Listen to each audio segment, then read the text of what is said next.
the Sub-Zero's festival, right? Let's hurry and find Dunyarzad.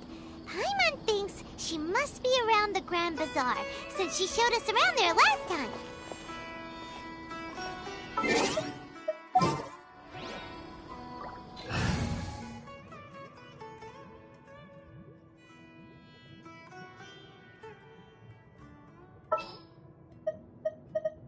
This world is full of...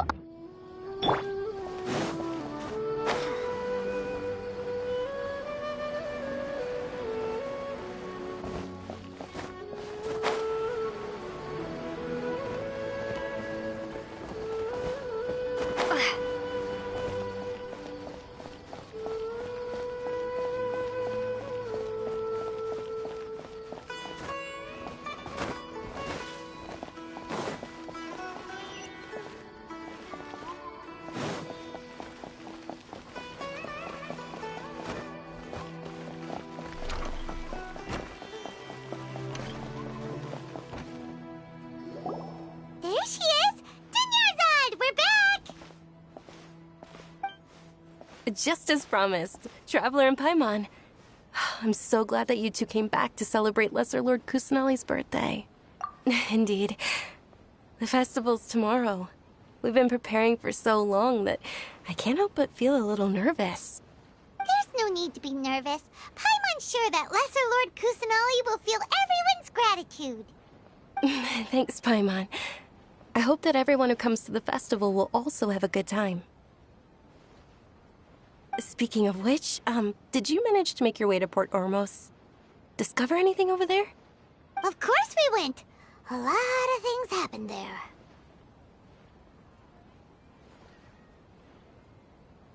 I see.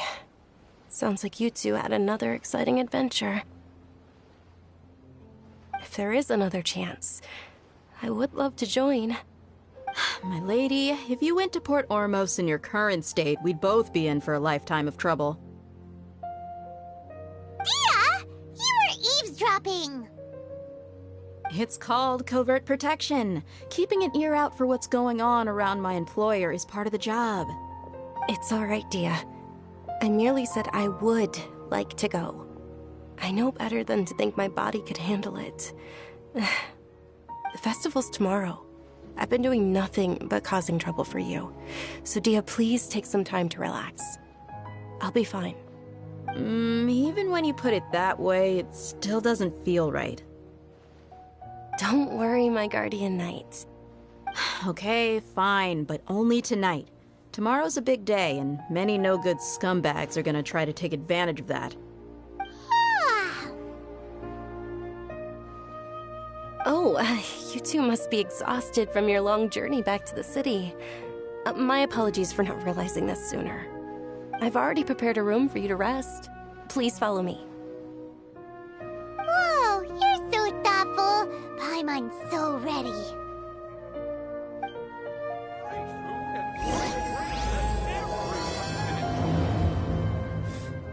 What's so great about Snezhnayan toys anyway? Welcome.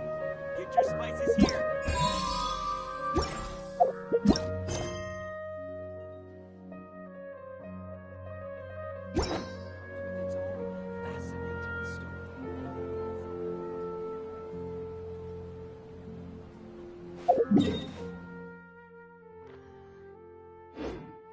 What's so great about Snezhnayan toys anyway?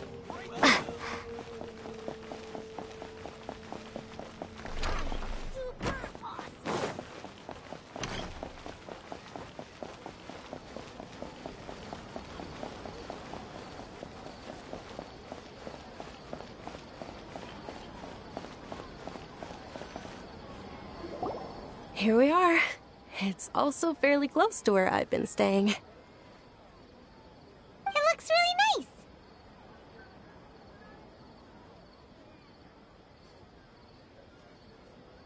nice. Not at all. Just tell me more about your adventures when you next get the chance. That's Paimon's specialty. Paimon can tell you stories next time. Oh, if you don't mind, how about we all walk around together tomorrow? All of my friends will be working the festival, and Dia is still insisting on her covert protection. Yeah, it'll be pretty hard to relax and enjoy the festival if Dia's constantly hovering over you, right? Then let's meet at the nearby bazaar first thing tomorrow morning. Have a great night. It's a deal. Good night, Dunyarzad. I may be too excited to fall asleep tonight. See you tomorrow. Paimon's started to really look forward to the Sub-Zero festival too. Will there be lots of yummy food? Oh no. Thinking about food is just gonna keep Paimon up all night. The earlier we sleep, the better. Let's go inside, Traveler.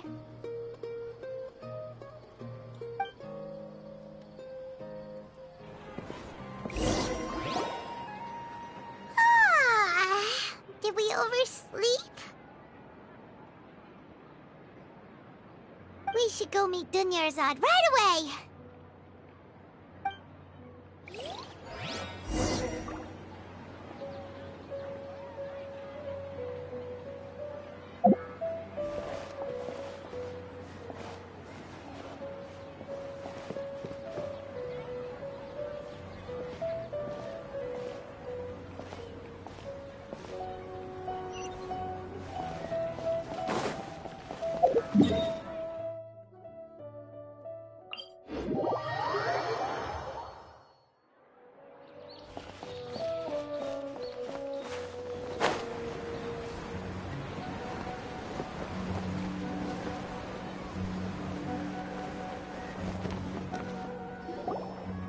Traveler, Paimon, I've been waiting for you two.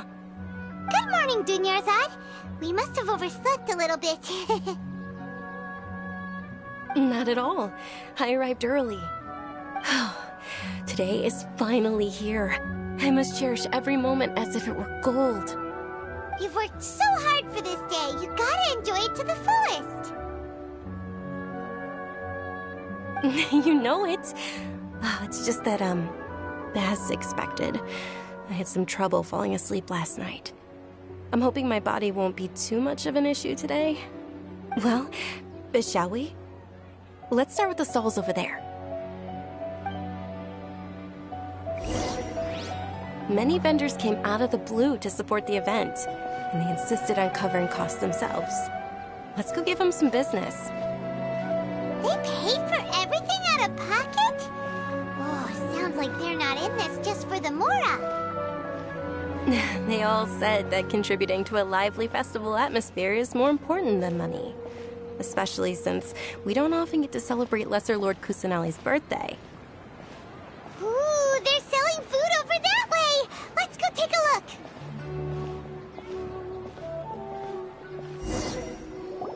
look! This is a stall offering foods from the Haft Mewa feast.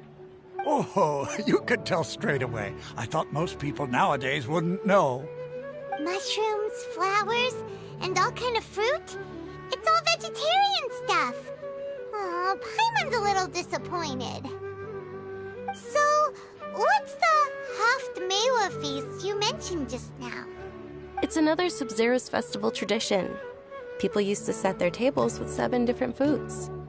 Generally speaking, the most common selections were foods like Rukushifa mushrooms, lunar lotuses, Sumera roses, sunsetias, kapalatas, hara fruits, and zaytun peaches. So, the Sub-Zero festival is a vegetarian holiday? You don't have to be a vegetarian to enjoy the spread. We just use the 7 foods to symbolize the 7 virtues of the Dendro Archon. Wait, but if that's the case, if Sumero uses vegetarian food to represent the Dendro Archon, then wouldn't the Pyro Archon's festival be full of food like roasted fowl, juicy meatballs, grilled steak? Oh, Traveler, we have to go to Natlon as soon as possible! I hope your wish comes true one day, Paimon. Thanks! Alright, how about we also check out some of these other stalls?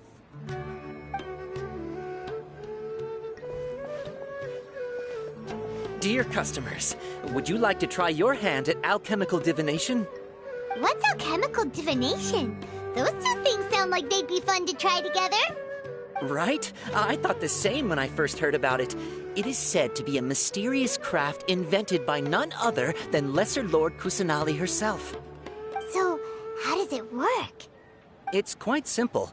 After you give me any 2 alchemical reagents, I'll use them to perform a random transmutation. Sure sounds random. So random that it will probably fail. That is precisely what we need. After the transmutation fails, your one and only diviner here will interpret the remnants. Well, according to Lesser Lord Kusanali, everything is interconnected, and all that occurs can be traced back to fate. You could say this is a pearl of old wisdom. Why does everything sound so much more credible when Dunyarzad says it? Are you guys working together? So that's the true wisdom behind it. This young lady sure knows her stuff. So, how about it? Want to give it a try?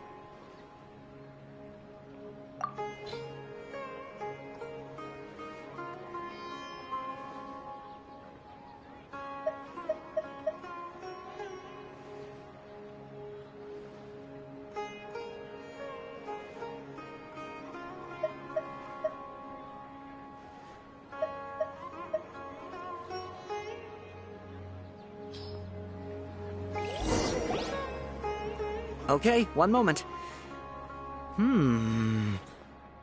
It's the moon. Paimon wants to take a look too! Is it? It looks more like a pie that Paimon bit into. Generally speaking, the moon signifies... It means... Wait a moment. Is he really looking it up in a book? Oh, I remember now. It means illusions and lies. Illusions and lies? That sounds rather ominous. Yes, but this book says that if you trust your intuition and overcome your fears, the sun will surely rise. He's not even trying to hide his book anymore. Naturally, fate will only ever show you the beginning of a journey. It is up to you to forge your own ending. Oh, thank you so much. I'll keep that in mind. Oh, it's nothing. I'm just learning as I go. Guess that was still pretty interesting. Okay, on to the next stall. They say the Sub-Zero's festival was very lively a long, long time ago. Large flower carriages used to parade through the city. As they headed towards Port Ormos, people would throw flowers, candy, and liquor all along the way. Dunyarzad's eyes are sparkling right now. I wish I could have seen that spectacle. But if you ask me, I'm sure Nilu's Dance of Sub-Zeros would be just as impressive.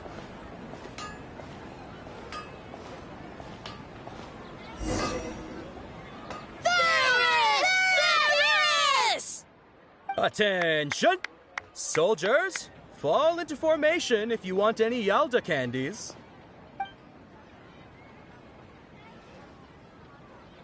It's a weird guy with a weird hat. Hey, it's Dunyarzad! Wow! Miss Dunyarzad, the children love you even more than the Yalda candies. In the few short days it took to prepare for the Sub-Zero's festival, the children have all grown very fond of you. The Hallowed Knight of Flowers. It's an honor that you know my name. Attention! In the name of Ferris, the Knight of Flowers, I commend you on your contributions to the glorious Sub-Zero's festival.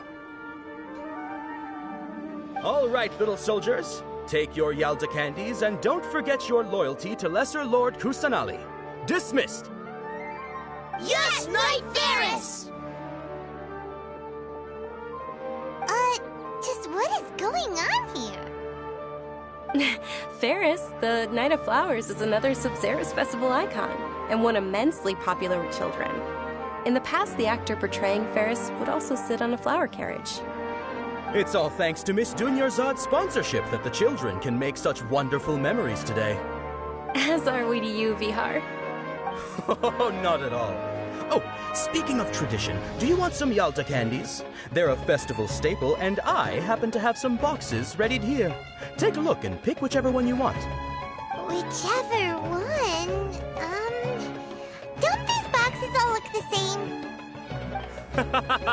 That is the fun part. Each box contains a random flavor. It's up to the luck of the draw.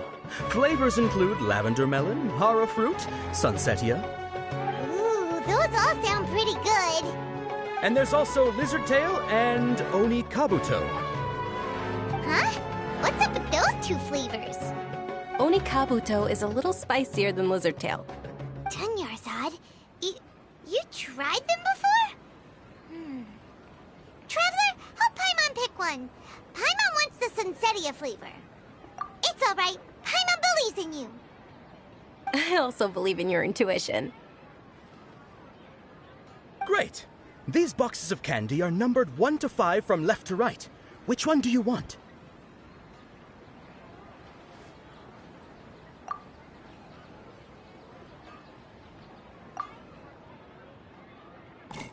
Attention!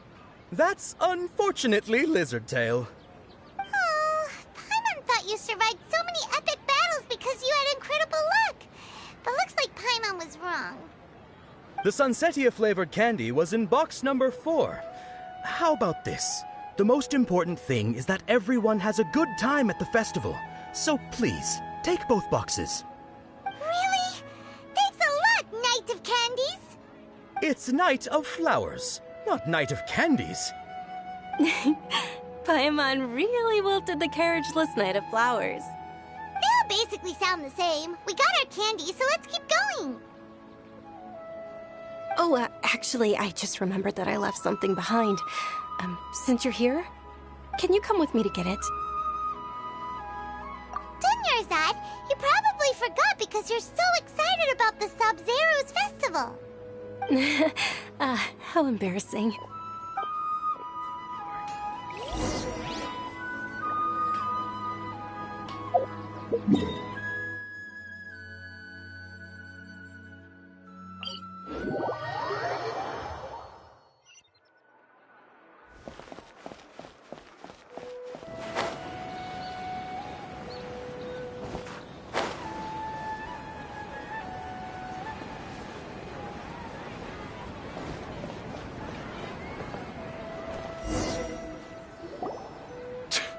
We're too late.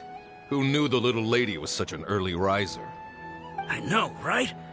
Hey, wait a minute. Boss, isn't that her? Oh, that most certainly is. We're in luck. She's walking right into our clutches. Those Eremites don't look like they're up to any good. Who are you? I don't believe the Homayanis hired you. That's right. We haven't received any of their mora, but I wonder how much the Homayanis would shell out to get you back. They're a gang of kidnappers! Traveler, hurry and protect Dunyarzad! Hey, did you scumbags even consider that the Homayanis might have hired a merc that outclasses you? You're... Dia! Dia the Flame Mane! No wonder we mercs haven't heard anything about you for so long. You sold your unruly mane to the highest bidder. Don't speak so disrespectfully. My family started working with her as gratitude for her past kindness to us. Don't worry about it, my lady. Just some friendly banter between mercs. One punch and those rabid dogs will expose themselves for what they really are. Aren't your claws all dull by now? Don't get too cocky!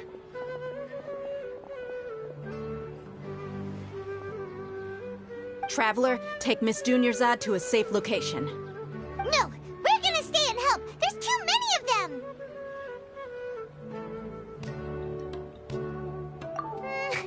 You're right.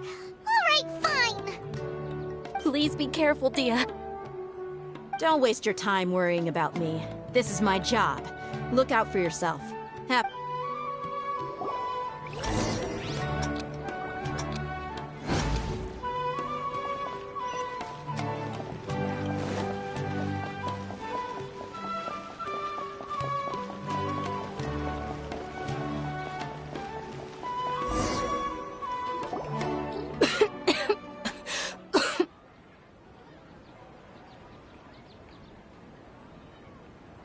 Dunyarzad.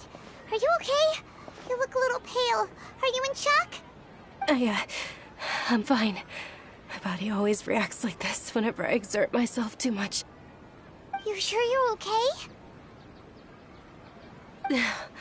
I'll be fine after some rest. I'm more worried about Dia. After all, none of this would have happened if I hadn't insisted on coming out today. Yeah, don't worry.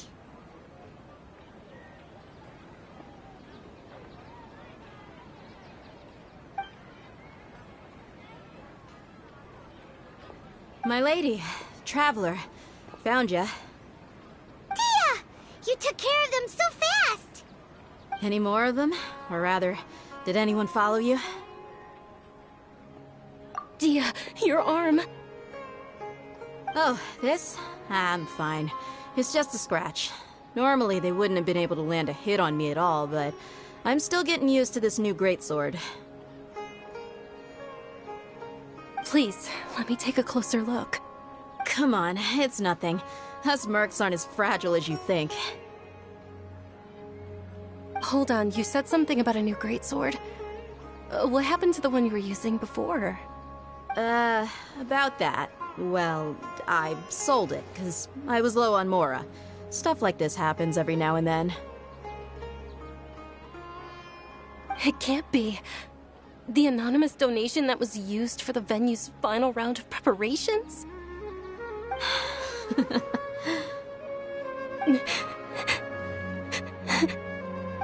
Hey, Miss Dunyarzad, I wasn't trying to make you cry, and I'm not gonna lose my commission because I made my employer cry, am I?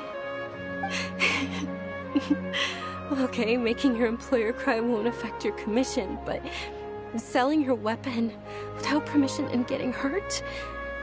I'll have to reevaluate your performance. You're so unreasonable, my lady. Thank you very much, Dia. Don't be like that. I get embarrassed really easily.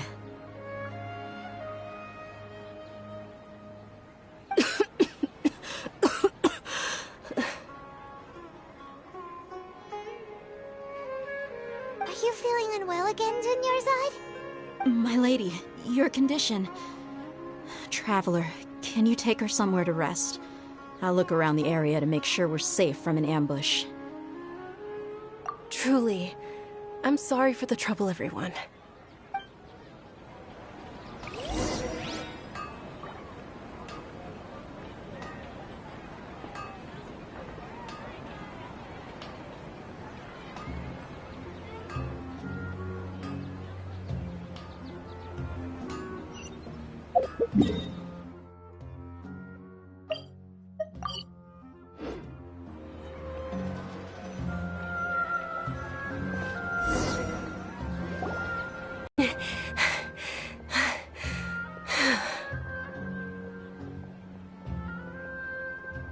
Are you feeling better, Dunyarzad?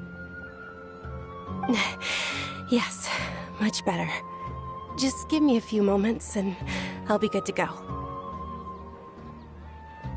I didn't realize you were concerned about it. I guess I shouldn't continue to keep it a secret. I was actually born with Elazar. It's terminal now.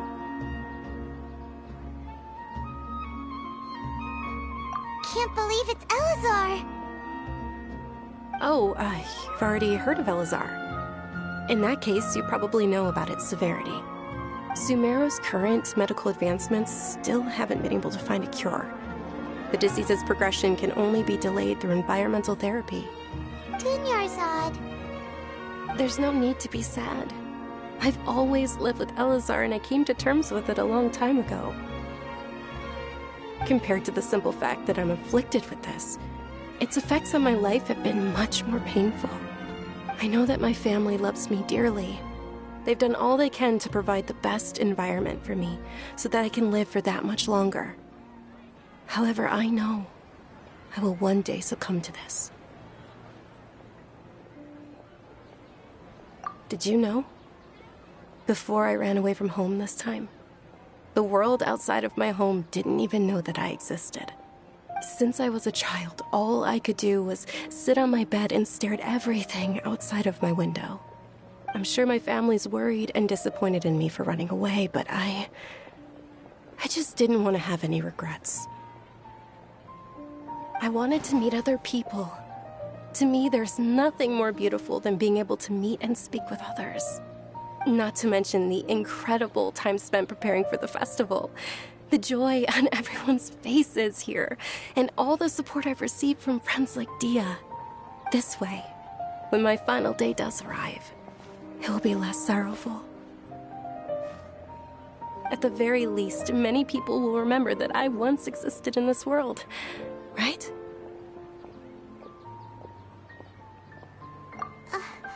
As long as you don't forget Paimon, Paimon also won't forget about you.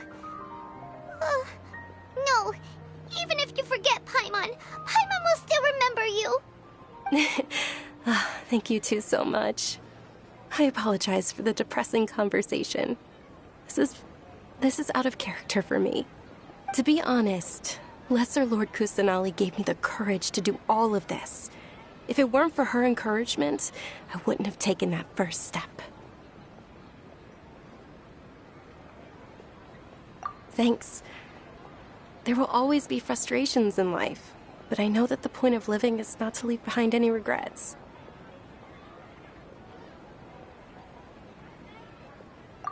Oh, right. Isn't it almost time? Huh? Almost time for what? Isn't the Dance of Sub-Zeros about to begin? It's the part of the festival that I've been looking forward to the most. Nilu will recreate that legendary scene with her most splendid dancing. And the Sub-Zeros festival will conclude amid everyone's applause and blessings. And with that, my wish will also... Then what are we waiting for? Let's go to the stage! Yeah, we should still make it in time.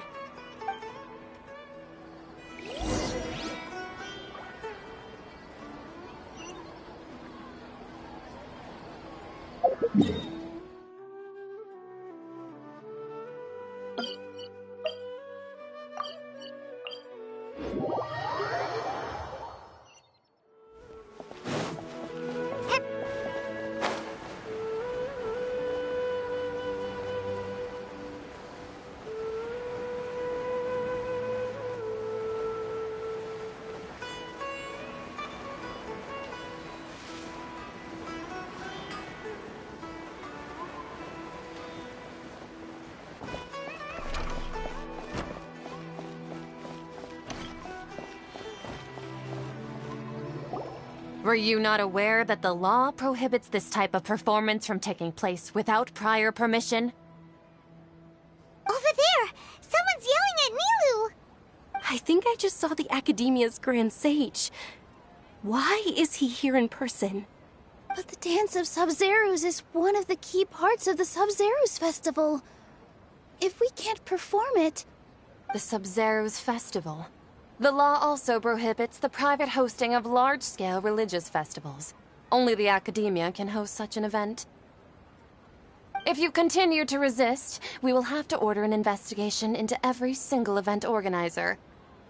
The Grand Sage has already granted you much leniency. I advise that you exercise tact. How did things turn out like this? The Academia was originally responsible for the Sub-Zeros Festival, but they failed this responsibility for many years. I need to speak with them. This is a hard pill to swallow, but you're right. Things would only get worse. Art, dance.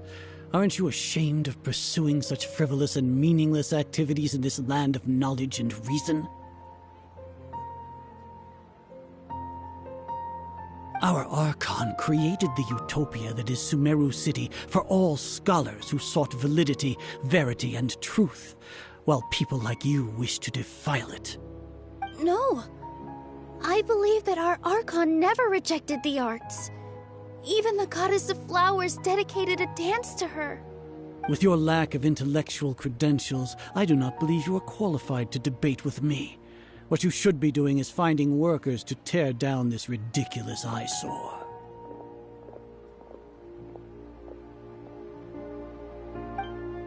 When we return, have the scribe draft an ordinance before the next Nyargarbaha Day that prohibits public art performances. We will announce it to the public later via the Akasha. Understood. I will inform him when I return.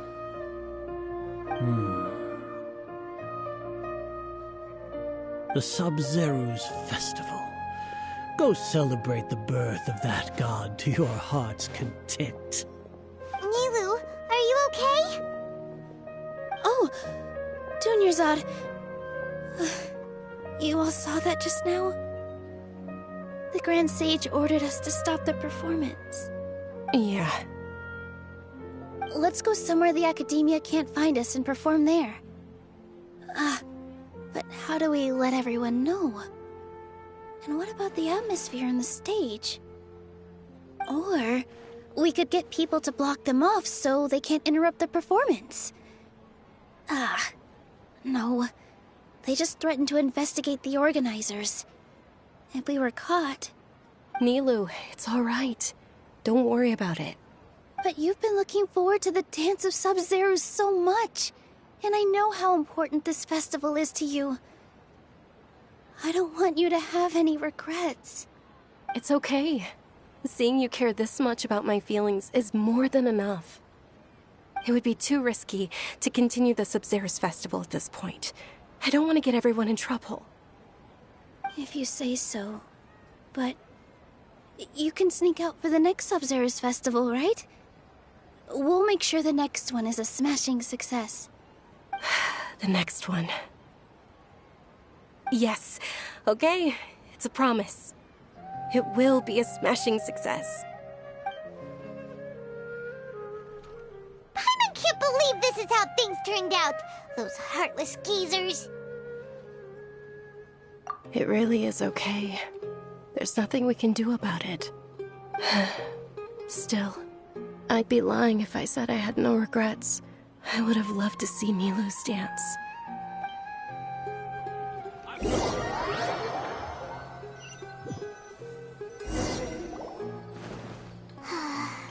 A lot happened today. It's a shame the festival ended the way it did. Nilou and Dunyarzad promised to make the next Sub-Zero's festival a success, but Dunyarzad is running out of time. Yeah.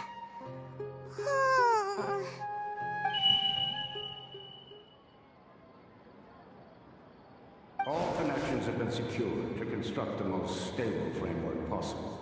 The project has entered its most critical phase. Power has begun to flow from...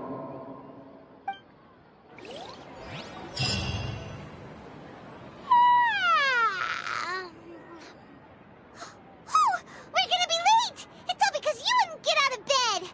We should go meet Dunyarzad right away!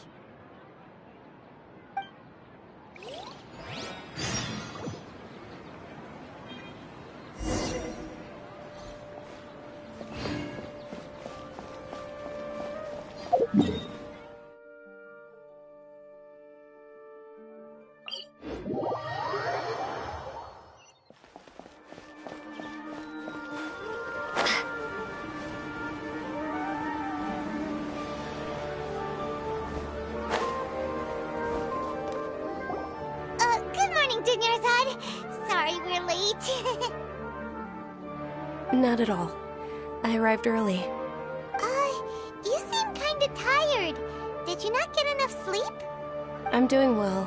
There's no need to worry. Shall we go? Let's start with the stalls over there. Sure!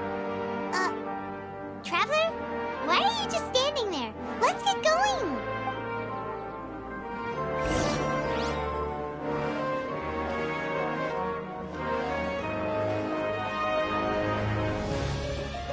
Ooh, they're selling food over that way! Let's go take a look!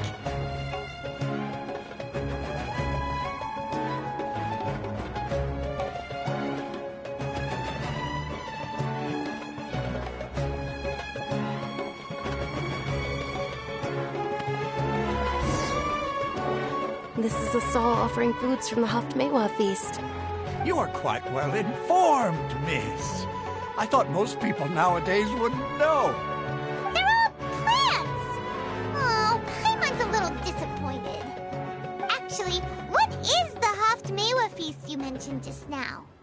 It's one of the Sub-Zerus Festival's traditions. People used to set their tables with 7 different foods to symbolize the 7 virtues of the Dendro Archon.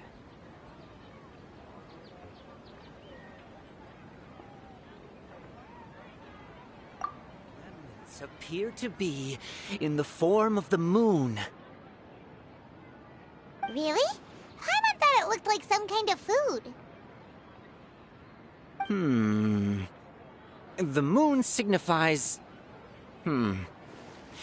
It's escaping me for now. Wait a moment. Is he really looking it up in a book? Oh, right. It means illusions and lies. But if you trust your intuition and overcome your fears, the sun will surely rise. Understood. I'll keep that in mind. Oh, it's nothing. I'm just learning as I go. Guess that was still pretty interesting. Okay, on to the next stall. So, where to next?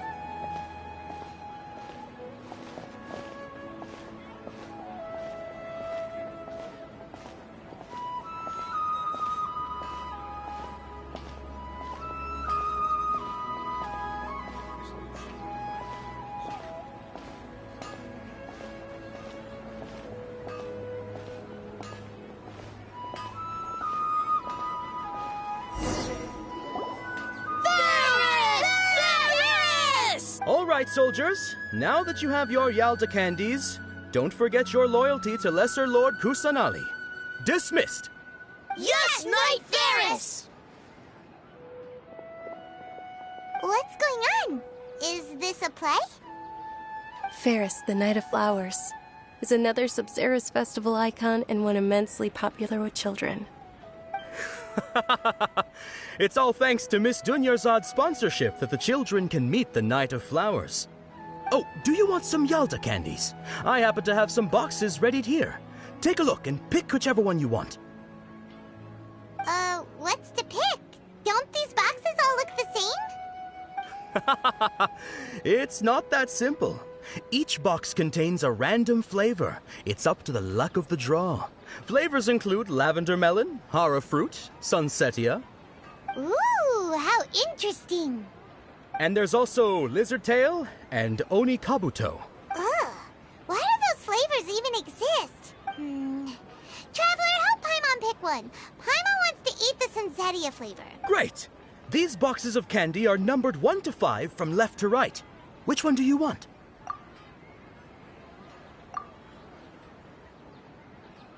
Ah, excellently chosen. Number 4 is indeed Sunsetia. Ha-ha! Paimon bet you had incredible luck, and Paimon was right!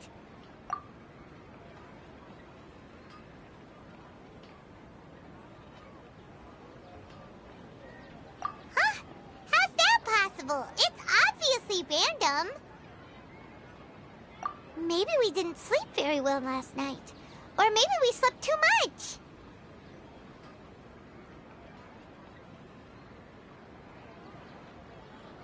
Oh, sure. Huh? Where are you going? You're just gonna walk off like that?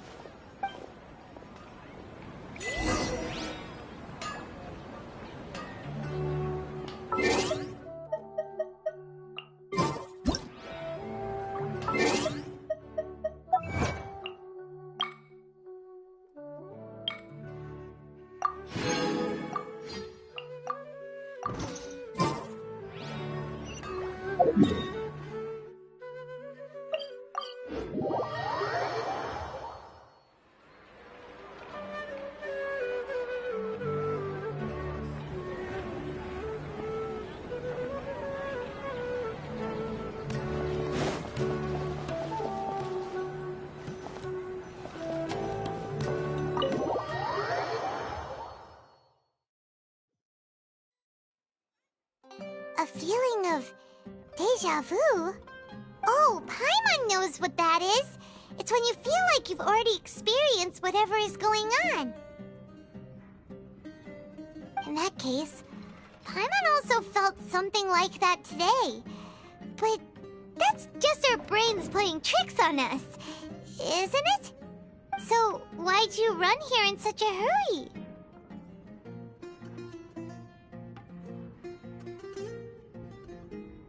So that's it! You're intentionally doing things you usually wouldn't and seeing if you still get that same feeling of déjà vu.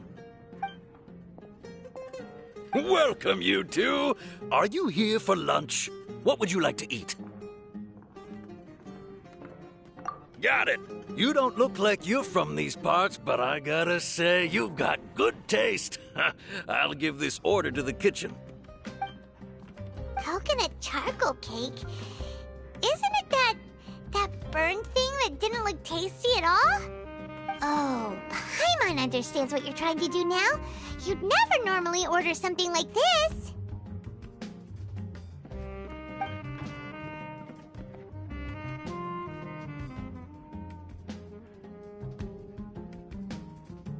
That thing? Are you really gonna eat it? Isn't this going a bit too far?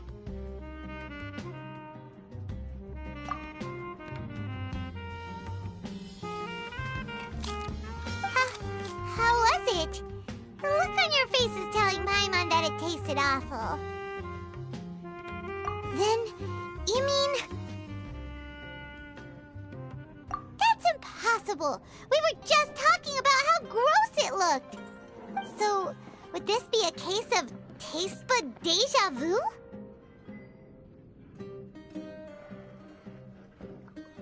Paimon also gets the impression that we've been here many times, even though we aren't regulars. How about we go out again and try something else?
Is sitting by yourself on that bench over there.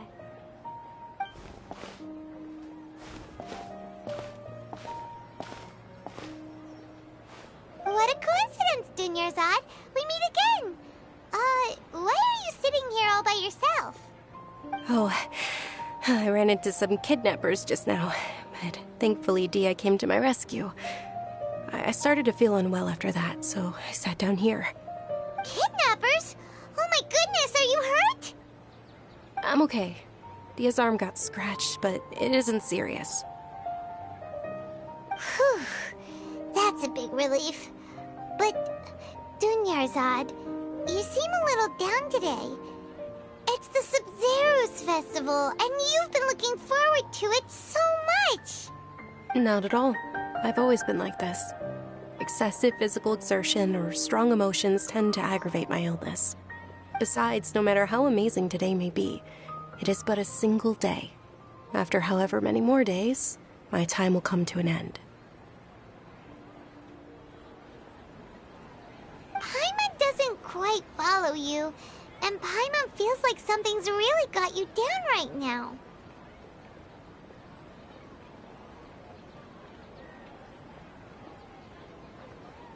It really is fine. I don't mind.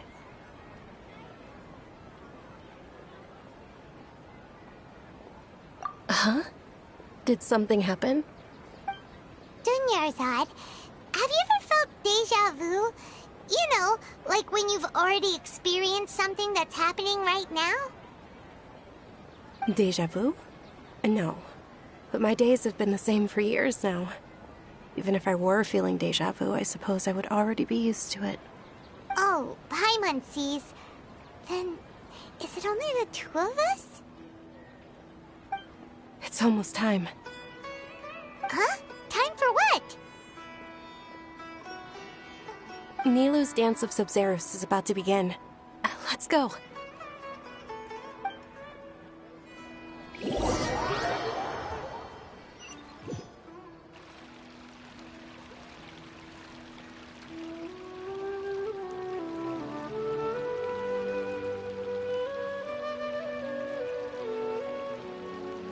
With your lack of intellectual credentials, I do not believe you are qualified to debate with me. What you should be doing is finding workers to tear down this ridiculous eyesore. When we return, have the scribe draft an ordinance before the next Nyagarbaha Day that prohibits public art performances. We will publicly announce it later through the Akasha. Understood. I will inform him when I return. The Sub-Zerus Festival. Go celebrate the birth of that god to your heart's content.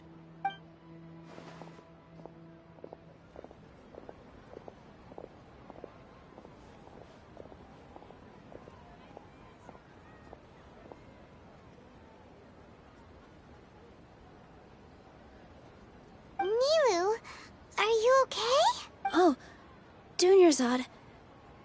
The Grand Sage ordered us to stop the performance. It's okay. There's nothing we can do about it. But you've been really looking forward to this. I don't want you to have any regrets. It truly is unfortunate, but I don't want to cause trouble for anyone. Didn't the Grand Sage say that he might investigate the organizers? True, but... well, okay. I'll just have to try again next year. The next festival. I probably won't be around by then. Wait, what did you just say? No, nothing. I'll be heading back to rest. Thank you for your help, everyone. Paimon can't believe what those heartless geezers did! Did Dunyarzad already go back? We should also return and get some sleep.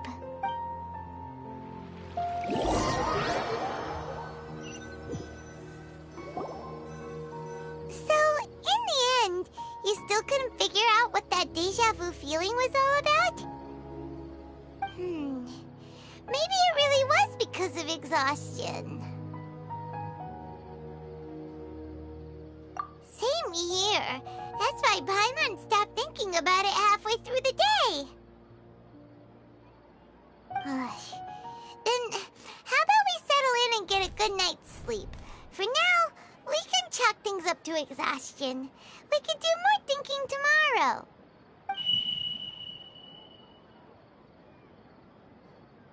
Observing a modest drop in the output of Jnana energy, but values still remain within normal parameters. Continue to monitor for variances in the data and find the cause as soon as possible.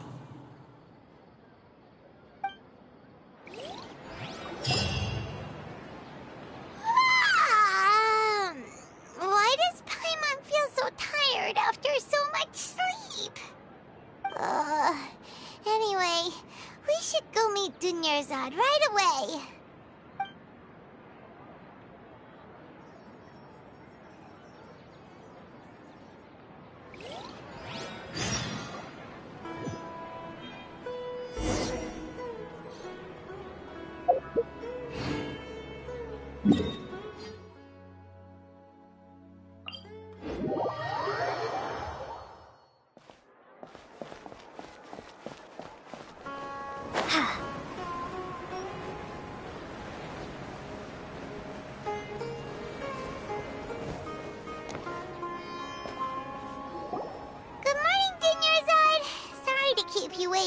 Not at all. I arrived early. Huh? Paimon thinks you sound kinda tired. Did you not get enough sleep? I'm doing well. There's no need to worry. Shall we go? Let's start with the stalls over there. Great idea! Let's get going! Traveler? Hey.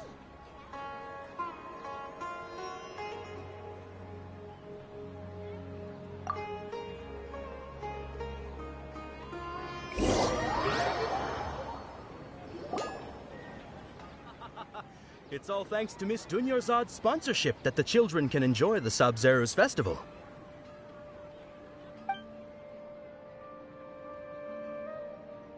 Oh, are you interested in Yalda candies? I have some boxes of candy here. Pick whichever one you want. Not much of a choice. All these boxes look the same. It's not that simple. Each box contains a random flavor. It's up to the luck of the draw. Flavors include lavender melon, hara fruit, sunsetia. They all sound pretty tasty. And there's also lizard tail and oni kabuto. Huh? What were those last two? She'll help me choose. Paimon wants to eat the sunsetia flavor. No problem. These boxes of candy are numbered 1 to 5 from left to right. Which one do you want? Oh, I like your confidence. No hesitation at all. Oh, congratulations! Number 4 is indeed Sunsetia.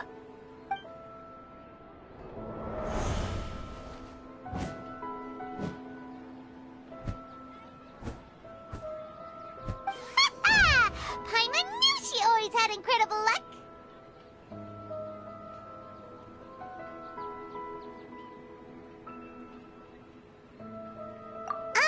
Paimon's not really interested in the other flavors. Wait. How did you know? Don't tell me that you already knew which flavor was in each box. What? She was right about all of them? That couldn't have been luck. How is this possible? I packed all those boxes this morning and they've been sealed ever since. You couldn't have known beforehand. Mind reading? X-ray vision? Or some kind of magic trick? This is way too freaky. Tell us what's going on. Since when did you get superpowers? Traveler?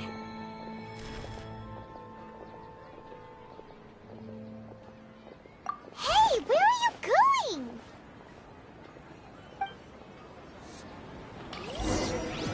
What's going on? Did you see something? Us leaving.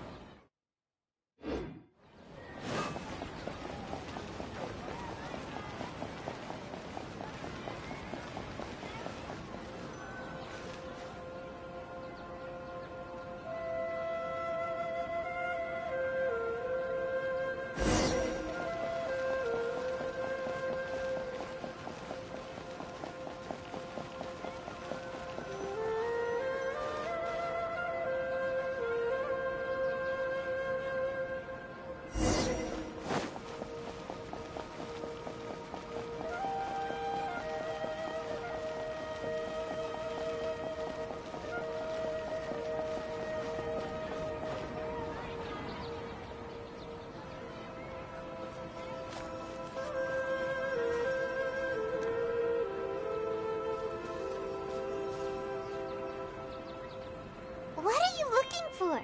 Why did we come here?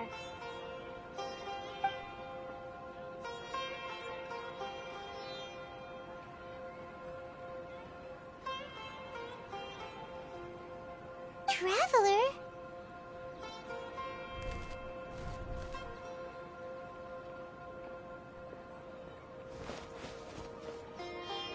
That's...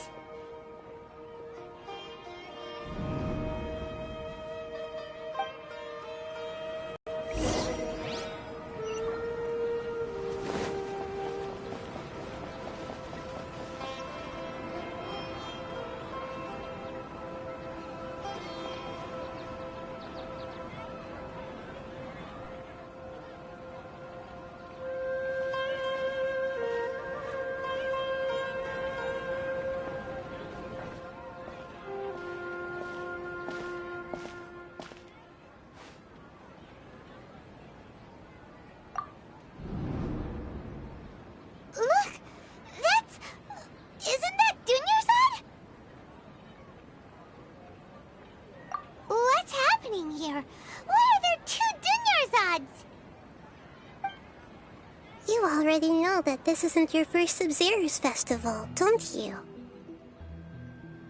I'm sure you already know how to use this. A knowledge capsule? Where did you get it? What's inside? You should use it too, Paimon. You know Paimon? Well, this seems kinda sketchy, but Paimon feels like this is what we should do.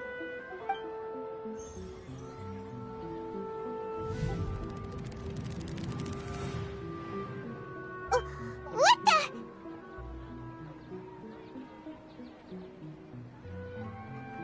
This is our 20th time at the Sub-Zero's festival? Huh? No. The 30th? 40th? Just how many times have we been to the Sub-Zero's festival? Have we been trapped in a single day? If it weren't for you, we wouldn't have even realized. What the heck was inside that knowledge capsule? Your memories are still scrambled? Try your best to remember. This isn't the first time we've met, and I answered that question a long time ago. Let Paimon think. Oh, it's coming back. Meeting you was the real catalyst for restoring our memories, and the knowledge capsule was just your means of showing our minds the way. What about everyone else? Why are you only helping the two of us? Your sense of deja vu is stronger than everyone else's, yes?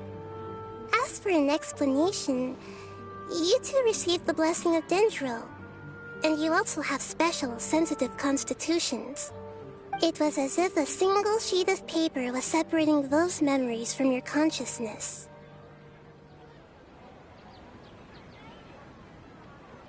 A familiar question. I think this is the 7th time you asked that. As you can see, she isn't doing well. You probably sensed it too. The Dunyarzad you were just with is different from the first Dunyarzad you met. That first Dunyarzad is in front of you right now, and she doesn't have a lot of time left.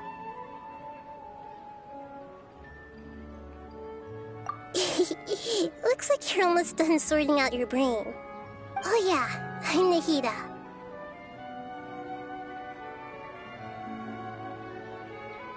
Good, you passed the test. What's happening? You can awaken our memories, and you seem like you know what's going on.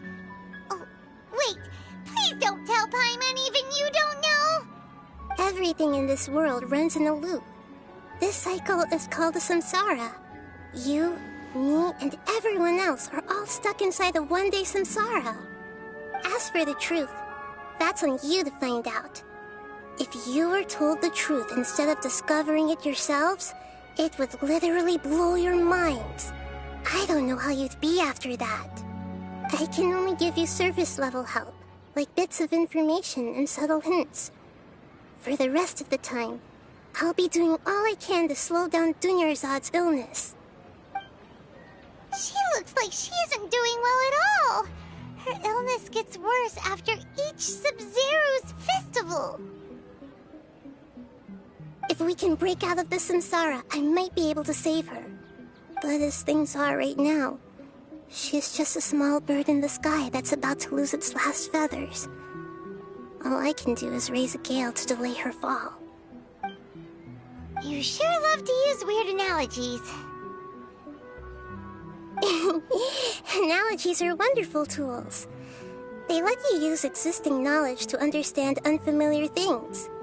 Okay, so, with what you know so far, what do you think the truth is?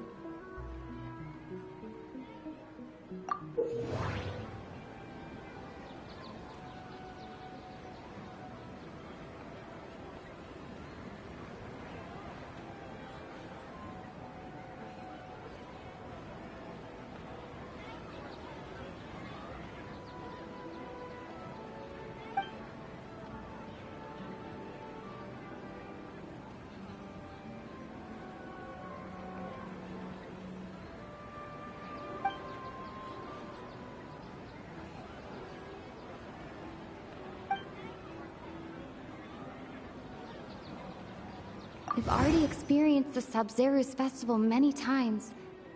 And the day of the festival seems to be in a perpetual samsara.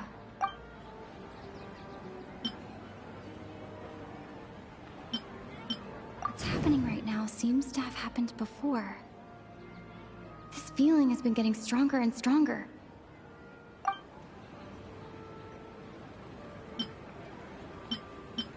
My mind feels exhausted, even though I haven't done too much thinking. What is going on? The moon, illusions, and lies. What do they all mean? Grand Sage said, go celebrate the birth of that god to your heart's content. Did he mean something more?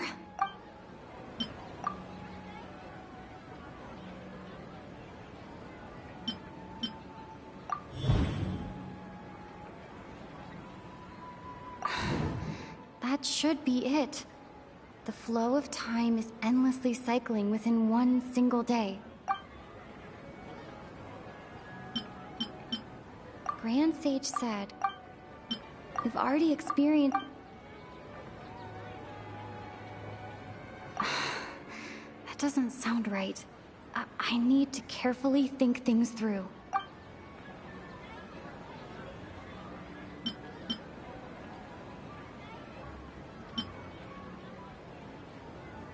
Grand Sage said, go celebrate the birth of that... That doesn't...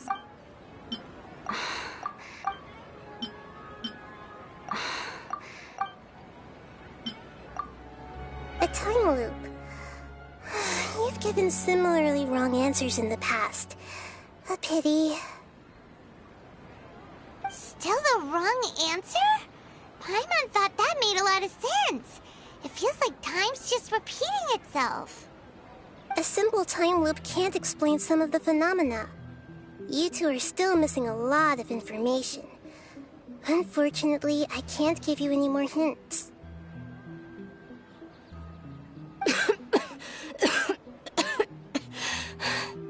Dunyarzad!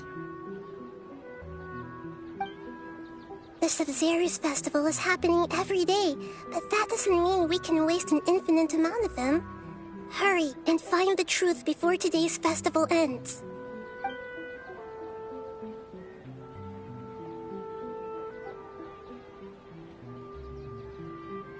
Let's think about our current situation. To save Dunyarzad, we have to escape the samsara of the Sub-Zeru's festival. And to do that, we need to figure out what's happening. The truth. Nahida rejected the idea of a time loop, so we must have missed something, right? Paimon's memories say that we've already done this many times, but let's go talk to people again. It's more productive than sitting here and scratching our heads. Why don't we start with those stall owners?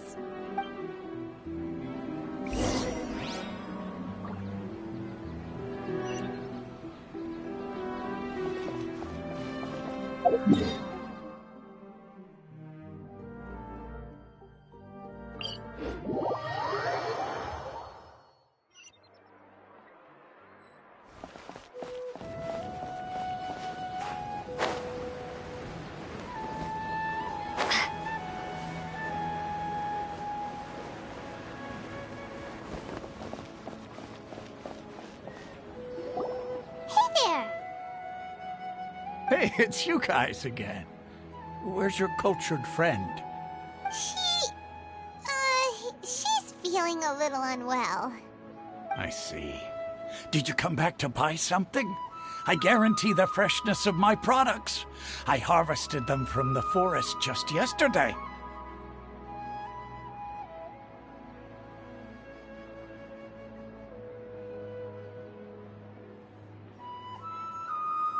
Huh? What brought this about? I hurried back from the forest yesterday, and I'm selling produce here today. I haven't felt anything strange. Anyway, if you really think about it, was yesterday truly yesterday? Did you actually come back from the forest yesterday? What kind of philosophical nonsense is this? Are you two daydreaming? Didn't you know that no one dreams in Sumeru? Go somewhere else if you want to find someone to daydream with. He actually has a point. Is this a dream? Is everyone dreaming? True. It's so weird that people here don't dream. Why is that? Anyway, if this all really were just a dream, we would have woken up a long time ago. Let's keep asking around.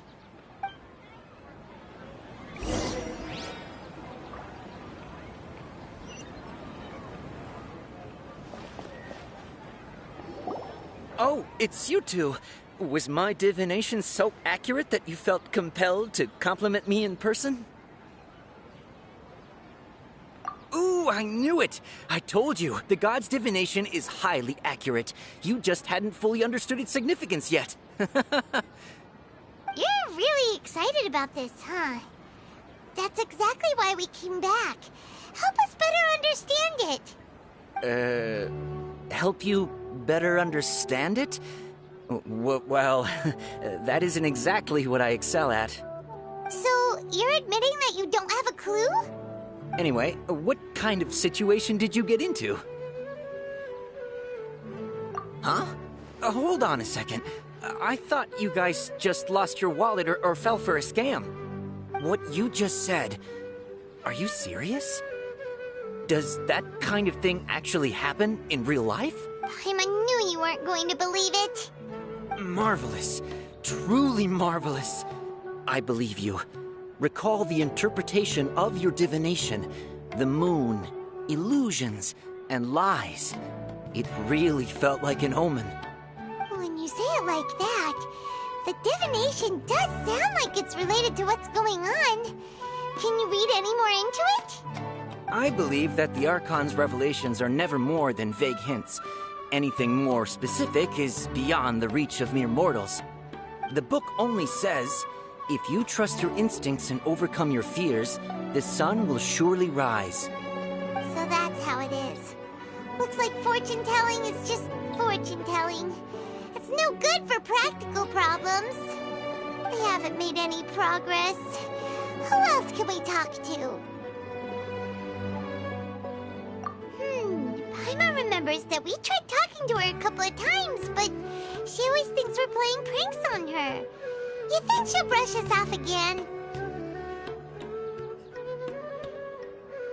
Yeah, if we tap into Dia's strong sense of responsibility as a mercenary, then she'll definitely take us seriously. At this time of day, Dia's probably just finished beating up those kidnappers. Let's go find her.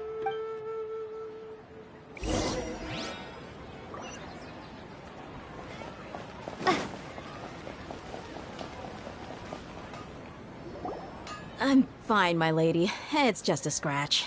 Perfect timing.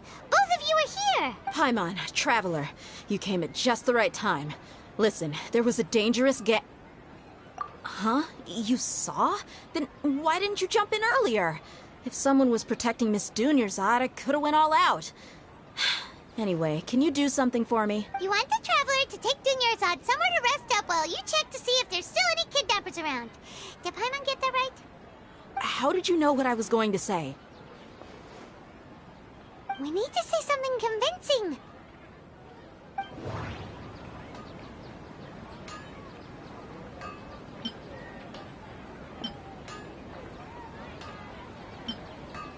Dia sold her greatsword to raise additional funds.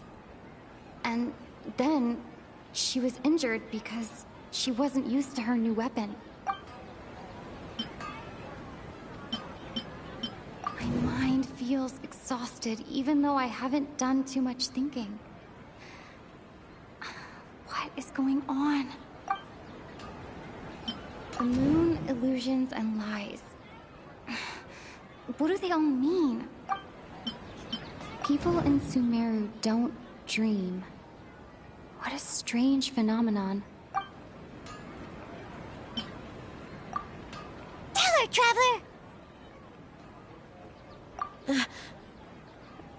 I didn't tell anyone about that. Including Miss Dunyarzad. You couldn't have known. And just now, you literally took the words right out of my mouth. What's going on? Alright, so this is the situation.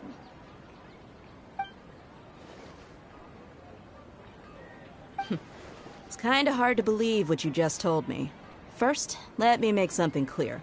Most of us desert dwellers might not be the scholarly type, but we do have basic common sense. She's quieter than usual. Uninterested in anything and really gloomy.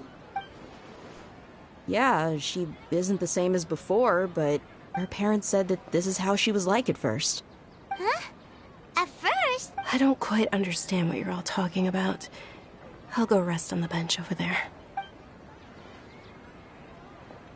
My lady, are you angry? All right, I'll give you the benefit of the doubt since you knew about my greatsword. Let's make this a quick trip. Miss Dunyarzad isn't completely safe here.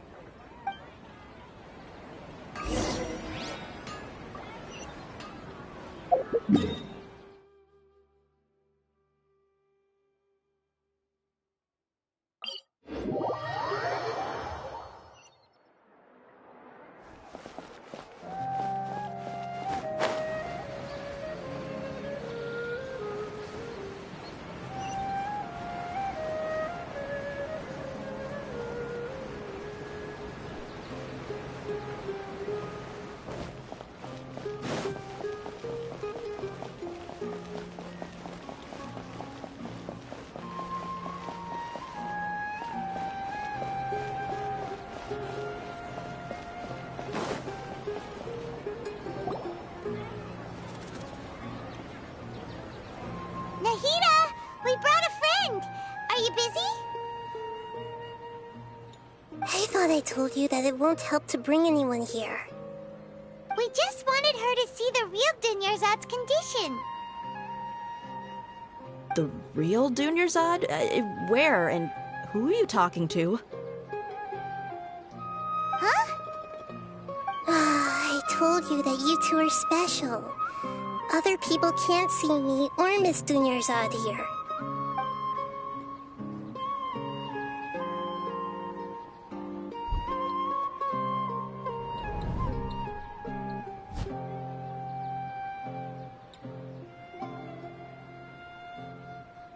Hold on. Over there. Is that? Wow. How perceptive. Does she have invisible antennae? Miss Dunyarzad, she's lying down here, isn't she? How's she doing? Her condition's really bad, and she's basically in a coma. How did you know she was here? I can sense her aura. There are also lingering feelings of something like regret or disappointment. What happened? Do you believe us now? The Sub-Zero's festival has been repeating itself. So, you think the sages are behind this? Yeah, they've always been against us. Wouldn't surprise me if they're using the Akasha to intentionally repeat the Sub-Zero's festival as a sick joke. You have a point. Aside from the Dendro Archon, the Academia's sages are the only ones in Sumeru who could pull off something like this. Maybe there's more to the Akasha than we know.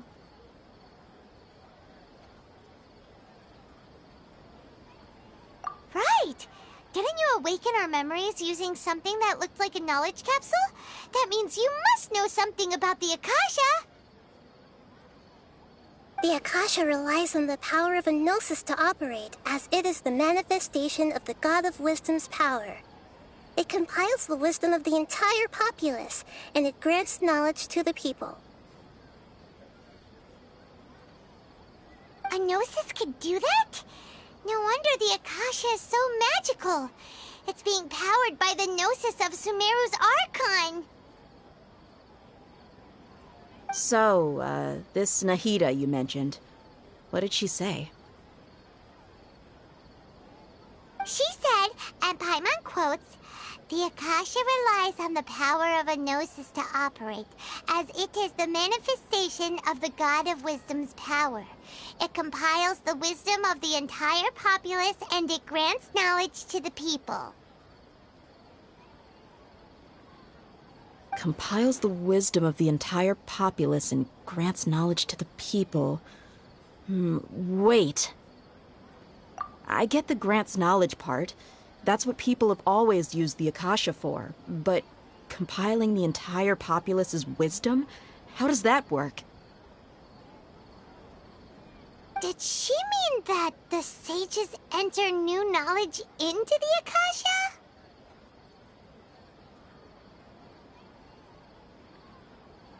Oh, yeah.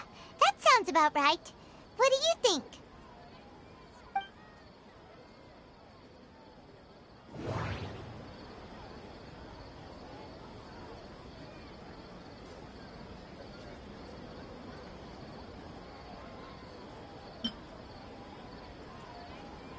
Okay, Nahida said, "The Akasha relies on the power of a gnosis to operate, as it is the manifestation of the God of Wisdom's power. It compiles the wisdom of the entire populace, and it grants knowledge to the people." That doesn't sound right. I need to carefully think things through. People in Sumeru don't... That doesn't sound... My mind feels exhausted. What's happening right now seems to have happened before. That doesn't sound right. You mean the Akasha is causing our mental fatigue? Huh. Now that I think about it, my head's been feeling unusually heavy. When the desert dwellers set off on their quest for knowledge, a sage once said, "Knowledge always comes at a price." Compiling the entire country's knowledge. You think the Akasha pulled a 180 and is extracting information from us? Who knows? The Akasha can put knowledge into our heads, so who's to say that it can't also poke around in there? We don't know any specifics. What's the point of doing something like that? Just think about it. If you could combine the knowledge of every single person in Sumeru, then you can basically turn Sumeru City into a single massive brain. This hive mind could make breakthroughs in problems that even the smartest geniuses can't crack. An excellent deduction. And the analogy comparing Sumeru City to a massive brain? I love it. In that case, we should take off our Akasha terminals right away. Maybe that'll solve this problem. Yeah, I was only wearing this for show in the first place. Didn't expect the sages to cook up such a conspiracy. Mark my words, when this is over, I'm getting evidence and exposing this whole thing to the public. How does everyone feel? Huh? What is it?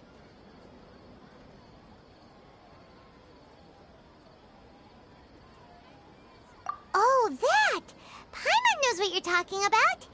It's a single soft beep that sounds like it's coming from the Akasha terminal. The sound of a beep. Could it be a prompt tone for when the Akasha is operating? That's probably an important clue. We weren't using our terminals, but we heard a beep anyway.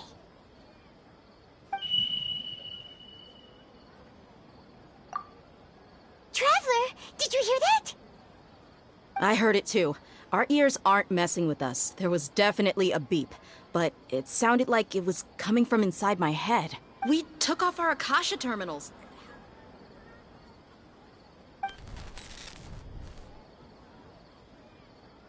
Phase runtime has exceeded its expected length. At this rate, there may be casualties.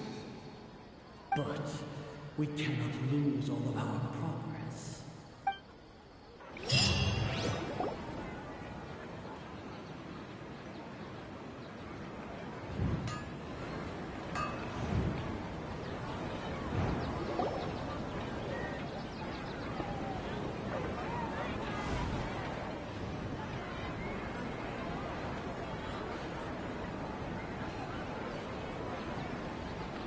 Paimon remembers everything! Good. You adapted quickly this time. We definitely took off our Akasha terminals last night, but we still heard that beep. Why is that? But now we can at least confirm one thing. The Akasha definitely has something to do with whatever's trapping us in this cycle. Oh, Paimon doesn't get it. Why would the Akasha go this far if all it wants is everybody's wisdom? It's extremely difficult for lab rats in an experiment to understand why they're being treated the way they are. If we're lab rats, then what are you? Nahida, you've never told us anything about yourself. I guess I'm the moon. The moon? Wasn't that the result of our divination? Anyway, knowing who I am won't help you get closer to the truth, so you should focus on other things. Don't get distracted and miss any clues. Okay then. Dia helped us a lot yesterday, so let's go find her. If Paimon's reading the time correctly, those kidnappers should be showing up soon.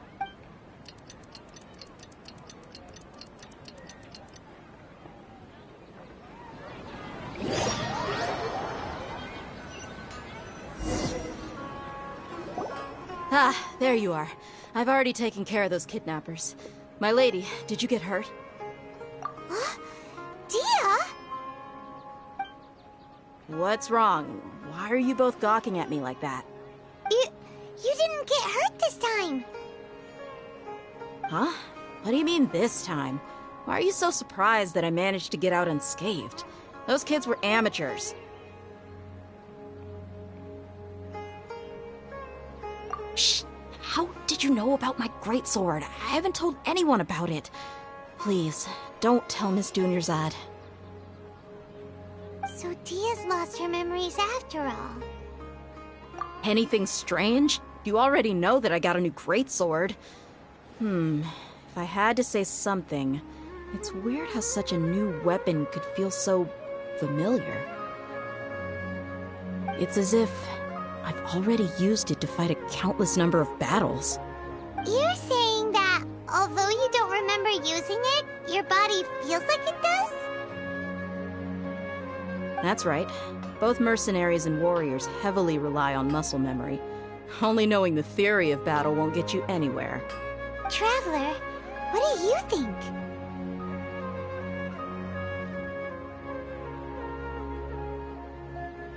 Yeah! Paimon's feeling really hopeful.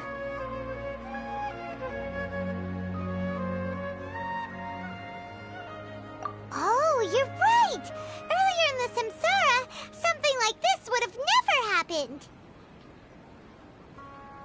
I have no clue what you two are talking about, but it's still dangerous here, so... So you want us to take Dunyarzad somewhere else to rest while you check if there are still more kidnappers around, right?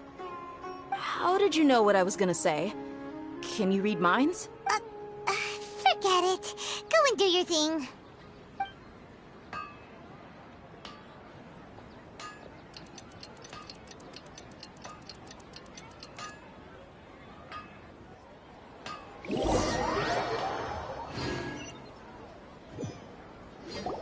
Whew.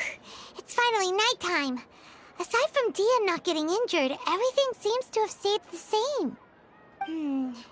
Listen, Nahida, we found out that Dia got out just fine today, even though she got injured every other time she fought the kidnappers.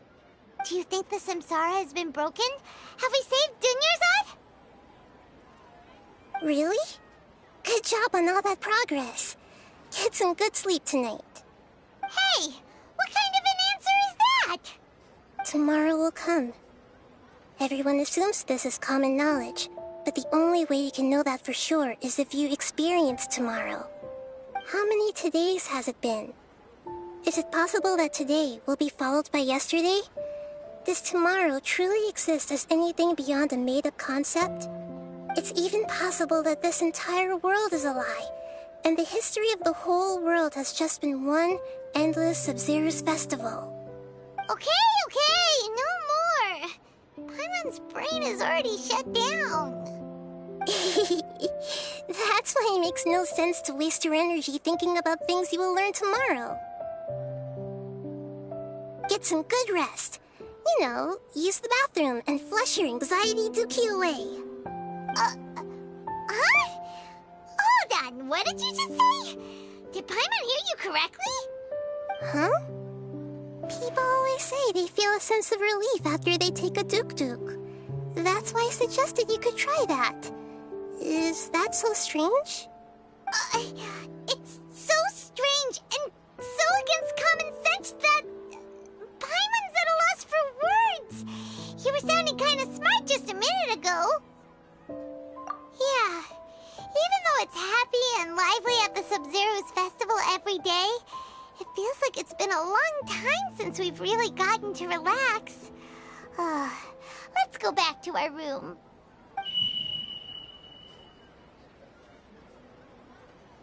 Continue the harvest.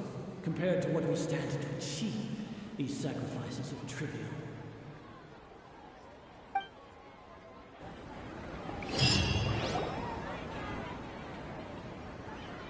We're still in the same day!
You already knew last night that we didn't break out of the samsara? Why did you tell us? Would there have been a point? You would have spent the night with new worries, with tomorrow still out of reach. In that case, you might as well rest within that brief moment of hope. An opportunity like that doesn't come by often, and I thought it might help you clear your minds. Paimon thought the Duke did that! Whatever. Guess you were looking out for us after all. Of course. In the time we've been together, you two have been everything to me. Paimon's flattered and everything, but maybe you're taking things a little fast. What I mean is, even though I had asked you to solve this puzzle, you two are still the only ones who can see me and sense my presence. In other words, if you weren't here, I may as well not exist. That's why you two have been everything to me. Get it? Nahida's talking about confusing stuff again. Anyway, that's enough chit-chat. So, Traveler, did the new clues yesterday help you gain a new understanding of the situation?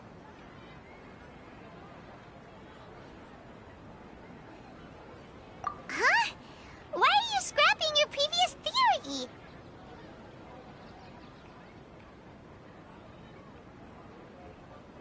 Oh yeah, you're right! Gosh, how did we not notice that? In a simple time loop, people's physical condition should also reset. So, what's your new hypothesis?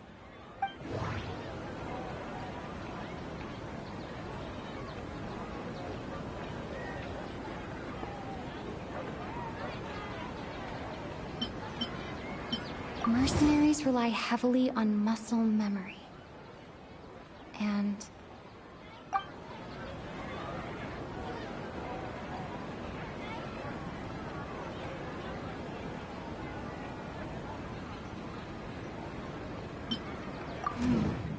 The beep is a prompt tone for Akasha opera. Okay, Nahida said, the Akasha... We've already experienced the sub-zero... The moon, illusions, and lies. What do they all mean?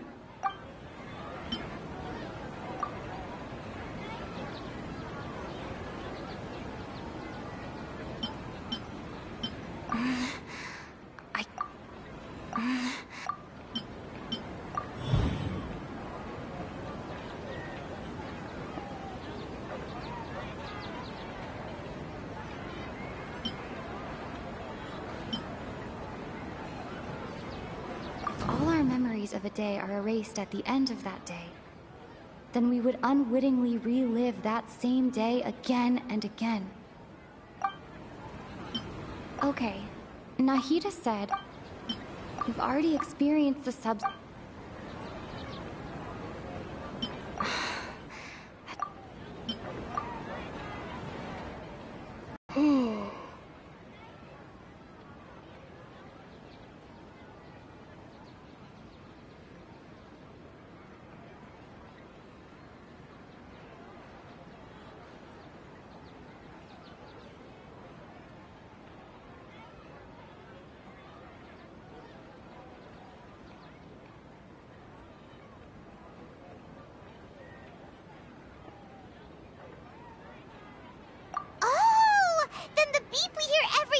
just be indicating the deletion of our memories. That's why when we wake up, everyone thinks the Sub-Zero's festival hasn't happened yet. It's already the next day, but everyone still thinks it's the day before. But muscle memory can't be erased. That's why Dia has been getting better at using her greatsword. Now everything makes sense. A brilliant deduction. Nahida, tell us if we're right or wrong. To put it simply, it's as if you've mistaken a pyro crystal fly for a firefly in the night. You lost sight of its true nature because you focused too much on your perception that it glows. That isn't simple at all!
Why don't you go talk to Miss Dia again? You might learn something new. Right! She did help us find our latest clue after all. Let's go!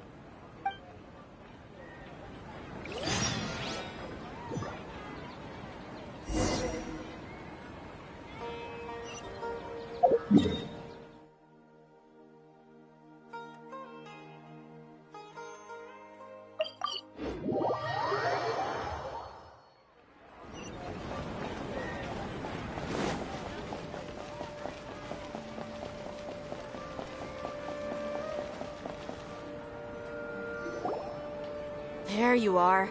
Really took me a while to find you. As expected, Dia also didn't get hurt today. Get hurt? Why would I? Don't underestimate me. Well, you're still getting used to your new greatsword. Huh.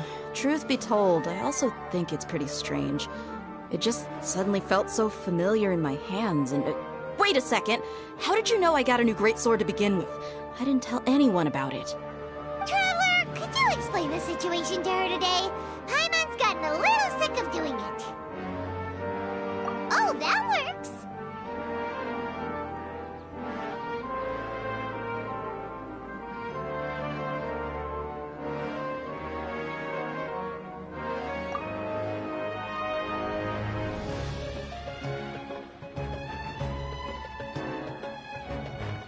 What happened to you guys while I was gone?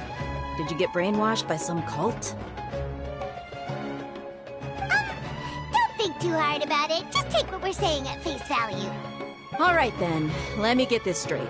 You're telling me that my body's already gotten used to this greatsword, but my brain just doesn't remember it? Yes, your memory's being erased every day. And I'd have to disagree. That's impossible. Oh? Why do you think that? If we've actually been reliving the Sub-Zeru's festival day after day, then what happened to the things we used, the money we spent, the food we ate? Common sense says my wallet should have emptied itself a long time ago. There's no way I wouldn't have noticed that.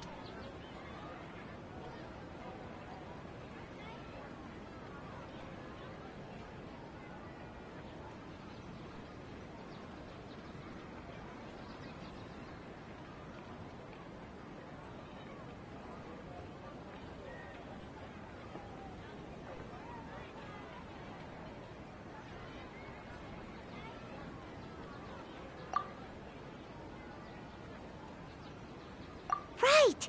They could use the Akasha to record what everyone did that day, and then use the city's resources to replenish everything! It's not very likely, but it's also not impossible. No, it is impossible. I've got proof. You have proof? Where? You two are surprisingly serious about this nonsensical discussion. Fine, I'll play along for a little longer. Come with me, Miss Dunyarzad. Please come along as well. I still can't guarantee that this area is safe. Paimon can't believe it's Dia who wants to show us something this time. 2 days ago, we were the ones taking her to see Dunyarzad.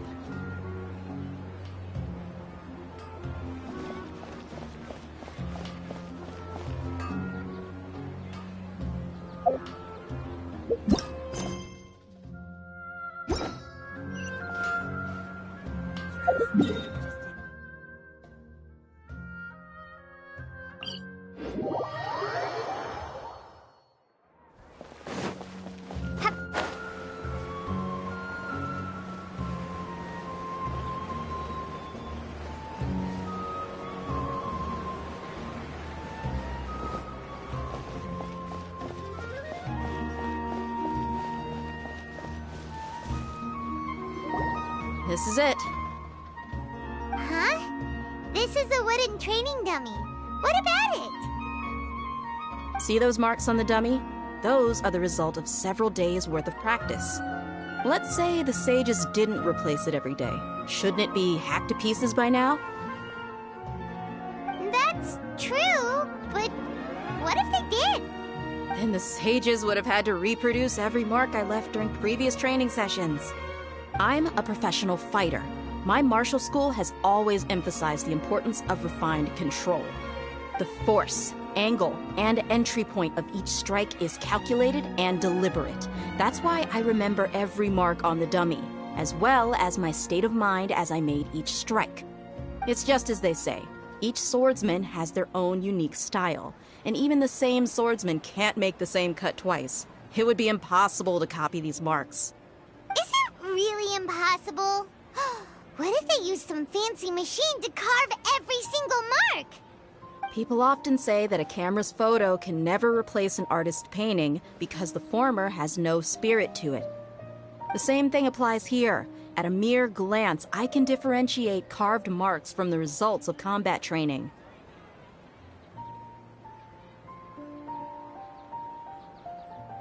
Whew, I hope that cleared things up for you. Hey, is this that new brain-exercise game that's been super popular with the scholars lately? It's surprisingly fun. Anyway, it's getting late. I should escort Miss Dunyarzad to Nilu's stage. See you later. Well, back to square one. Is our memory deletion theory also wrong? But at least we've reached some other conclusions in the meantime. Yep, that's true. So, can we think of any new ideas right now? Strange? Paimon feels like everything's been strange lately.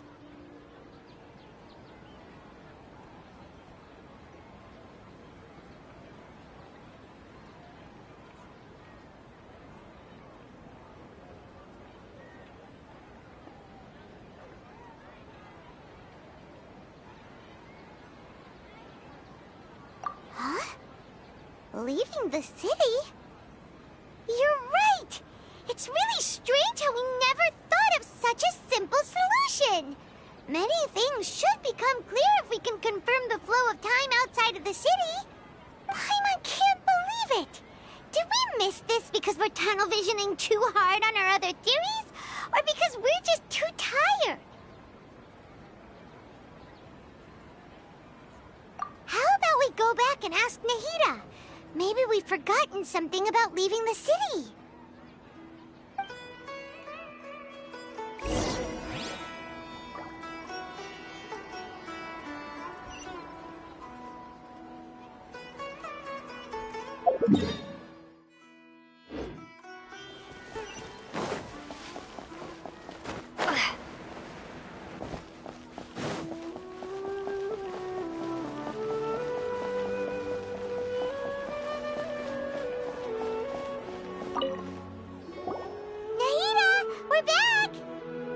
Early today. Did you find something new? Sort of. We're mostly sure now that we're not in a time loop. And we also aren't in the real world. But at the same time, we have a new question. Leaving the city. As far as I remember, you've mentioned your plans to do that twice before.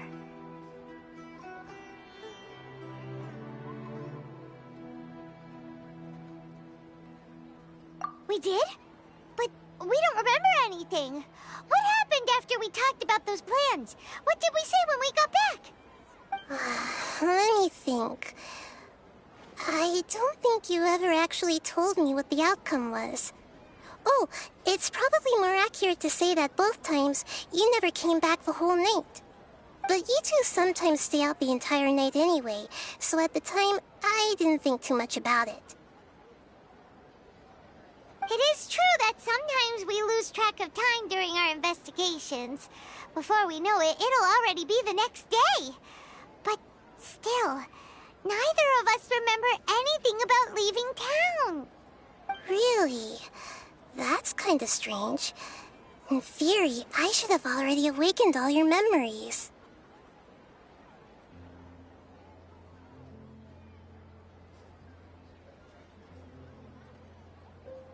Yep, something here's definitely fishy. Let's get to the bottom of this tomorrow.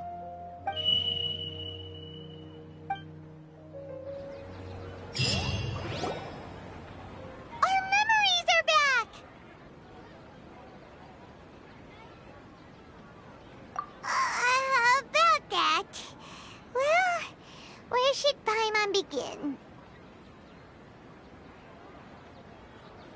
Traveler, aside from your memories that were just restored, I have another message for you.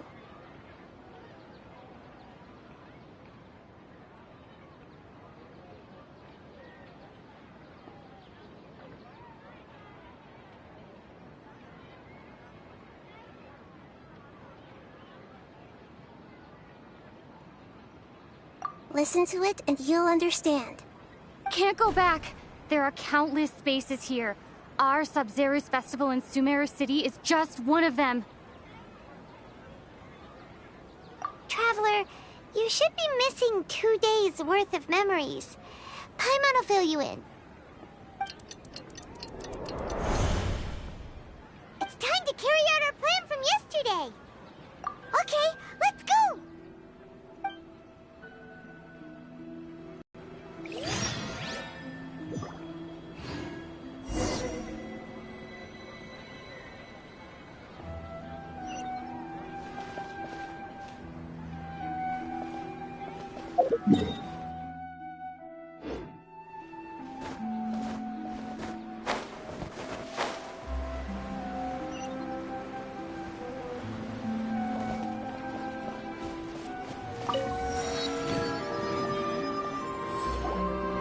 Why can't we leave the city? What is the Academia up to now? Don't ask me. It's not like I can tell you anything. This is a direct order from the Grand Sage. Just wait until tomorrow. I have a real emergency. My goods have already arrived at Port Ormos. If I don't hurry, they'll be stolen. That's your problem. Make sure you make a request in advance next time. But it's not like you can just predict business matters in advance.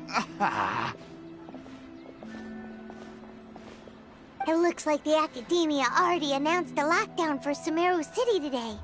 How completely unsurprising. Let's go and question them.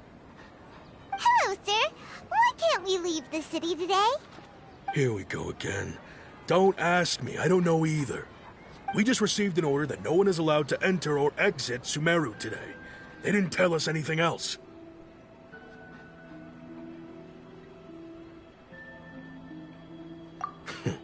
Angering me won't get you anywhere. If I had that kind of insider info, I would have left this stupid post long ago. It looks like he really doesn't know. If we can't get anything out of him, let's take matters into our own hands. Why don't we climb over the walls? Those guards can't be everywhere at once. This is a good spot, and the guard hasn't noticed us at all. Let's hurry! Huh?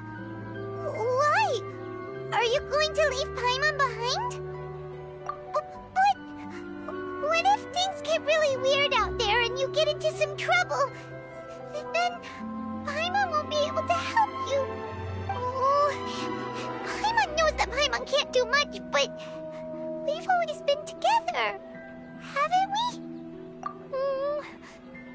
Okay. Paimon will wait for you. Promise Paimon that you'll come back as soon as possible. Just a quick look. And please, be careful.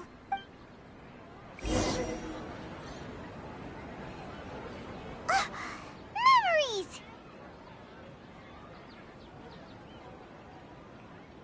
Traveler!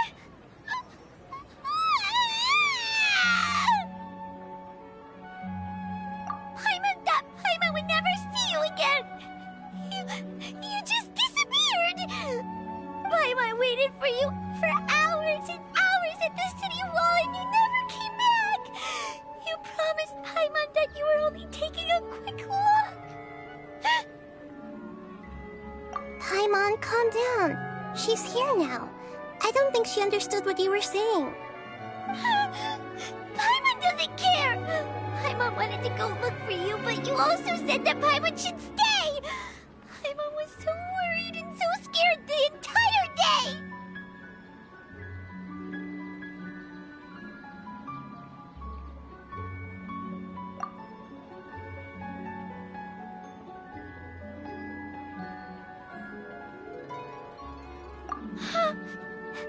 Okay.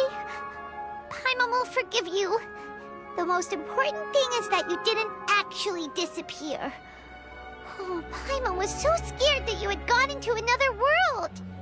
Okay, Paimon, can you tell us your perspective of what really happened yesterday?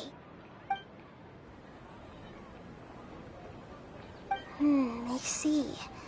Using two people's different perspectives. After that, you left the city. Paimon kept her eyes on you the whole time, but then you disappeared in an instant.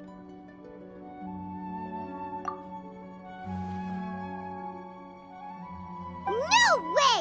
Paimon was watching you with the fullest attention. What's your perspective, Traveler? You sure you don't have any memory of this?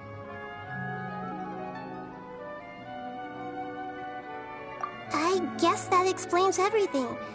You also lost your memories the last 2 times you tried to leave the city. Those days' memories can't be awoken. So, if we leave the city, our memories will be completely erased?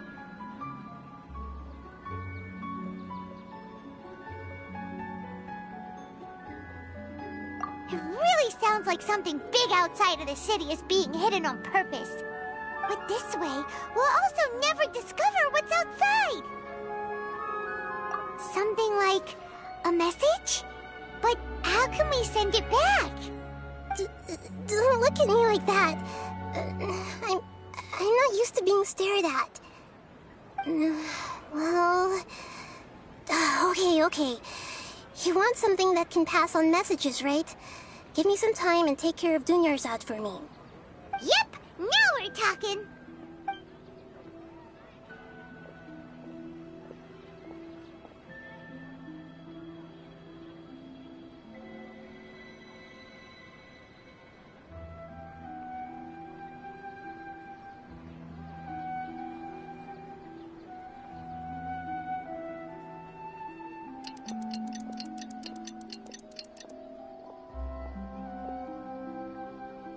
I'm done. Here you go. What? Isn't this just an Akasha terminal? I made some little changes. Akasha terminals are already capable of sending messages. I just tweaked it so that it could connect to any node. To make something like this? Nahida, you really know the Akasha like the back of your hand. Anyway, we can use this now to record a message, right? Yep. I'll help you save the messages. It should be pretty easy to use. I just can't guarantee the user's status and signal coverage when they're outside the city. We'll never know until we try. At least we're taking the initiative now. Let's go then. Let's expose those sages!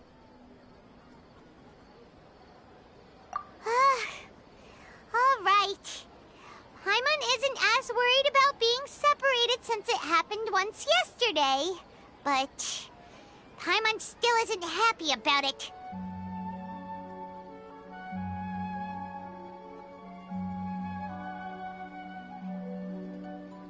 Okay, see you tomorrow, Traveler!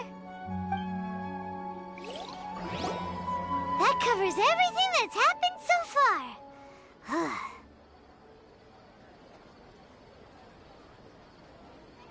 Yes, although the signal was choppy and had some interference, we still managed to receive 2 messages from you when you were outside.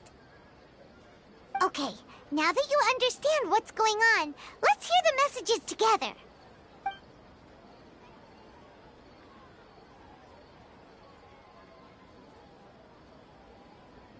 Can't go back. There are countless spaces here. Our Sub-Zero's festival in Sumeru City is just one of them. I've entered another space. Before me are flowing sandstone and howling fish. Impossible and surreal sights. All these spaces are empty, except for the occasional ones that contain mute puppets rather than people. I can't sense any human presence.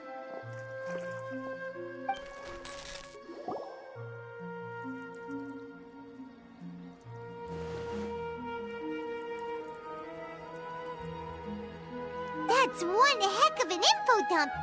It sounds like you left the Sumeru City space when you set foot outside of the walls. But everything looked completely normal when Paimon was looking out from the inside. That's unbelievable. And if we take your word for it, the other spaces all had very weird contents. There's another part here. I only received it last night. These spaces have been disappearing, one after the other, absorbed by something like a sun in the sky. And now, even the final space has also disappeared. Behind me, a lot of spaces just appeared again from thin air. I get it now. Those spaces are actually...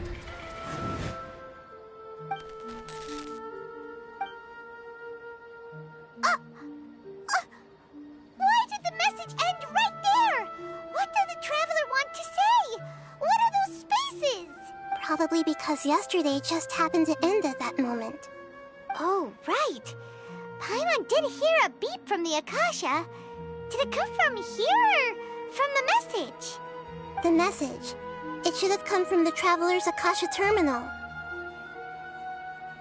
After the beep, Traveler said even the final space has also disappeared. Traveler, what do you think that final space could have been?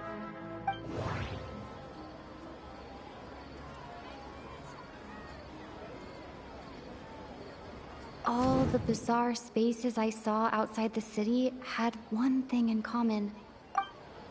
Was that space actually the real world? My impression is that... That doesn't sound right. Oh, so that's what it is! After the sound of the beep, the final space, the Sub-Zero's festival, also disappears, and we're taken to the next day. Later on, Traveler also mentioned a bunch of new spaces materializing behind them. Do lots of new spaces appear every day? Paimon's head is spinning. Just what are these spaces anyhow? Well, consider this. For all the horrors of the Archon War, at its heart, it was just a game where a bunch of gods fought over 7 seats. So no matter how strange or spooky things may look on the surface, maybe all they point to in the end is a small and simple secret. Wow, the Archon War, huh? That's an analogy and a half.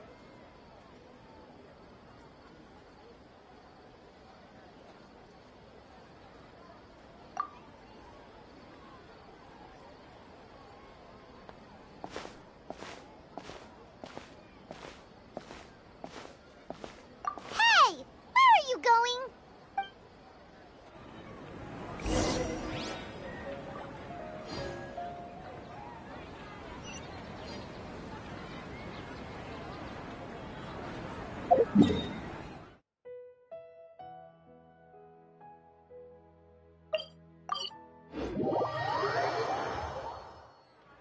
Do you want some alone time to think? All right then, Paimon won't disturb you.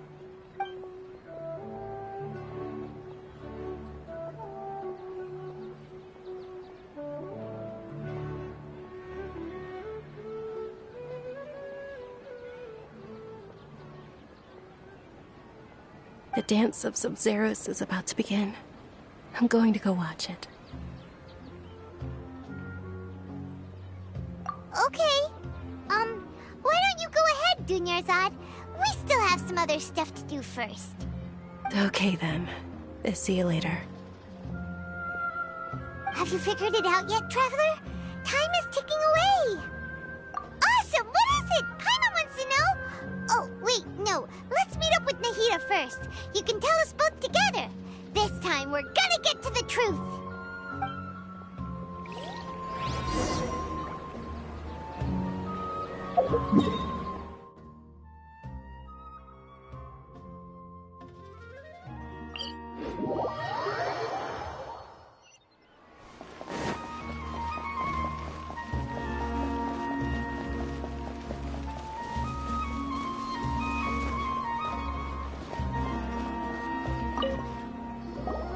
You're back! I've been waiting forever for you two. Judging by the looks on your faces, are you ready to take your Sub-Zero's exam and graduate from the festival? Okay, first off, have you discovered the hidden truth?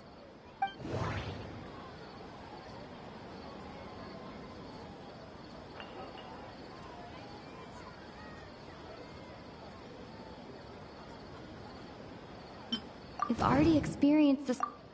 Okay. All the bizarre spaces I saw outside the city had one thing in common: a lack of human presence.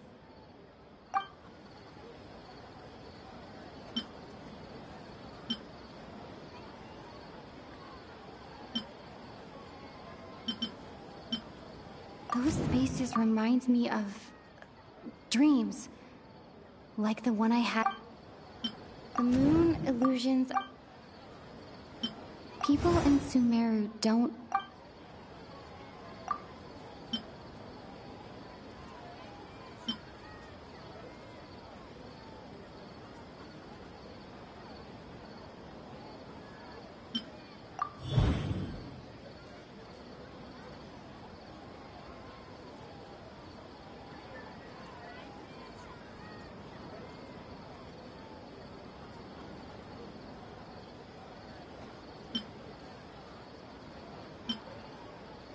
We are all in a dream.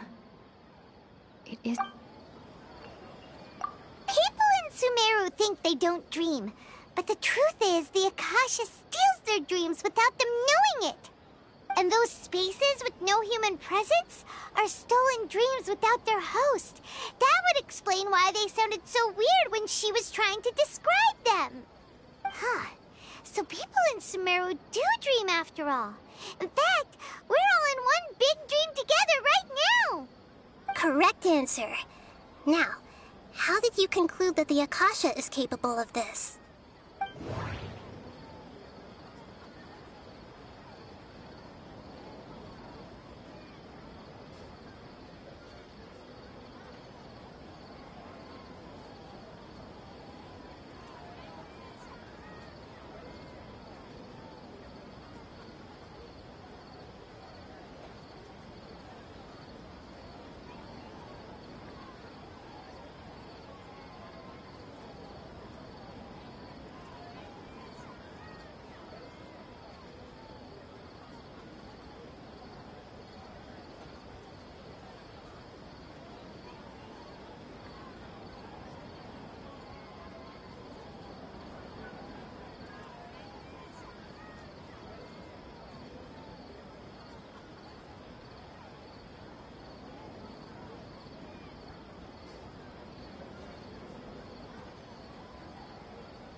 It is the manifestation of the God of Wisdom's power.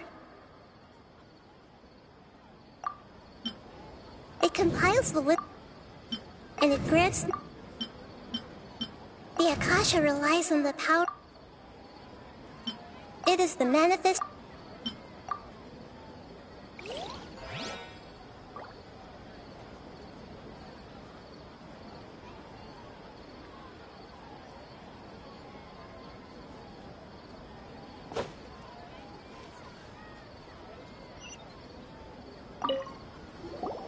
You're back! I've been waiting forever for you two. Judging by the looks on your faces, are you ready to take your Sub-Zero's exam and graduate from the festival?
Okay, first off, have you discovered the hidden truth? Okay. Nahida... Okay. Okay. Nahida said, the Akasha relies...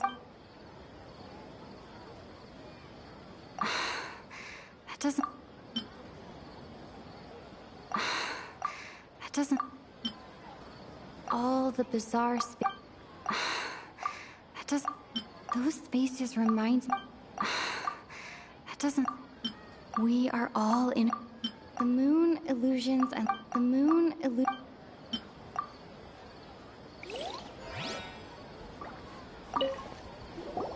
You're back! I've been waiting forever for you two. Judging by the looks on your faces, are you ready to take your Sub-Zero's Okay, first off, have you discovered the hidden truth?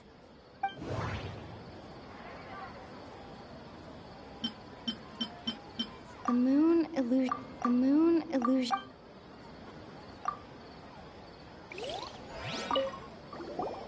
You're back! I've been waiting forever for you two. Are you ready to take your Sub-Zero's exam and graduate from the festival? Okay, first off...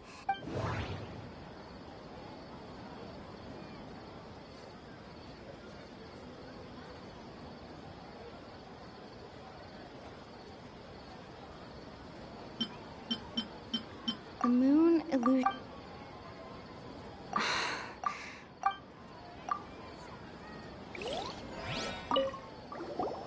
You're back! Are you ready to take your Sub-Zero's Okay.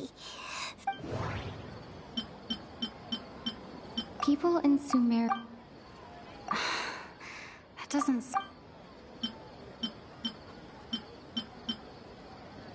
Okay. Nahida...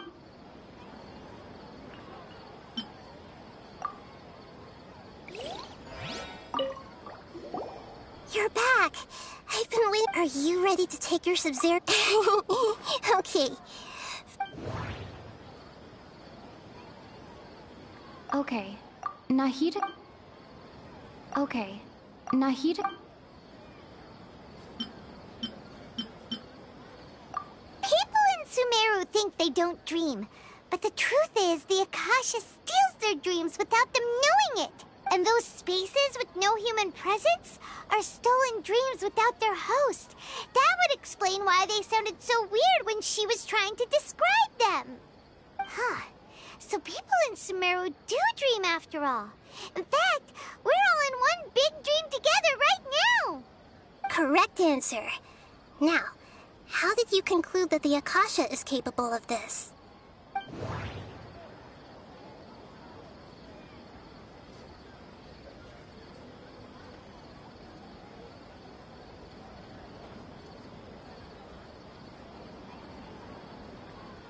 The Akasha relies on... That doesn't sound right. Oh, okay. Those dream-controlling creatures in the forest also get their power from the Dendro Archon, right? That would explain why the Akasha has the ability to control people's dreams, too. But is stealing everyone's dreams really how the Akasha compiles their wisdom? Isn't there anything more to it than that? Dreams are fantastical, complex, and full of imagination. People's brains are the most active when they're dreaming. In other words, dreams are rich bundles of human wisdom. So, in other words, the complete opposite of how Hypatia understood it. Karma remembers her saying that the sages think dreams are foolish delusions, and the fact that no one dreams is a blessing from Greater Lord Rukkhadevata. So it was all a dirty trick? The real story is that the sages from the Academia are using the Akasha to steal people's dreams. Oh? By the sounds of it, you understand the current situation pretty well. So then, what about the Samsara?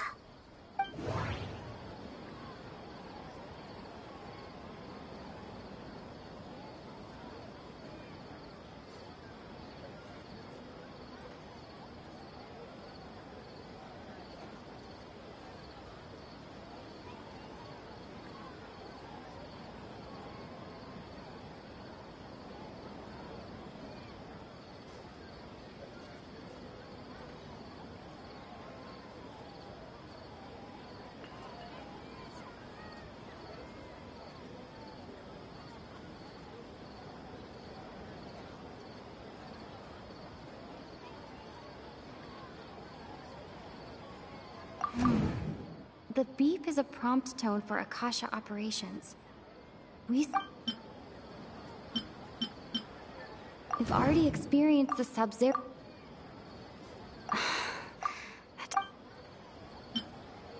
My mind feels. Grand Sage said. Those spaces kept disappearing before my eyes. But as soon as that...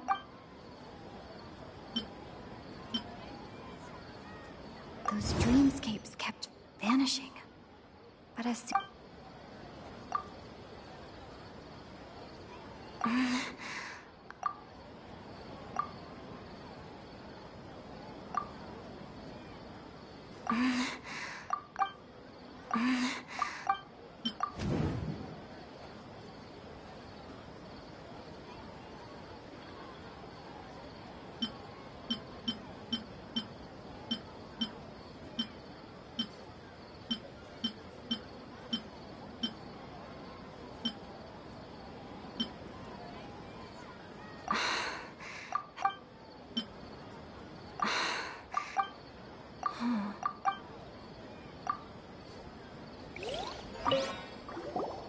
You're back!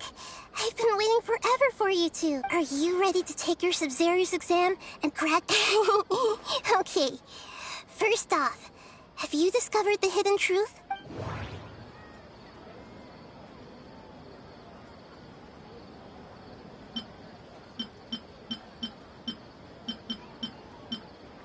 People in Sumeru think they don't dream.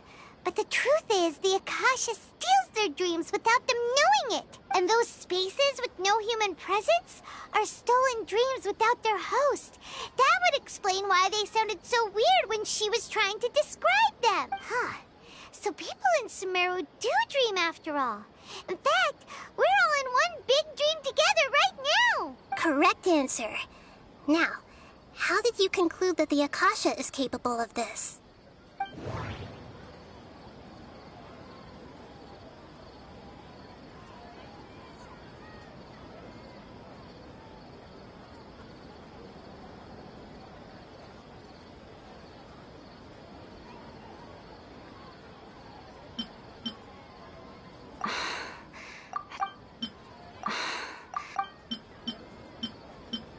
Oh, okay. Those dream-controlling creatures in the forest also get their power from the Dendro Archon, right?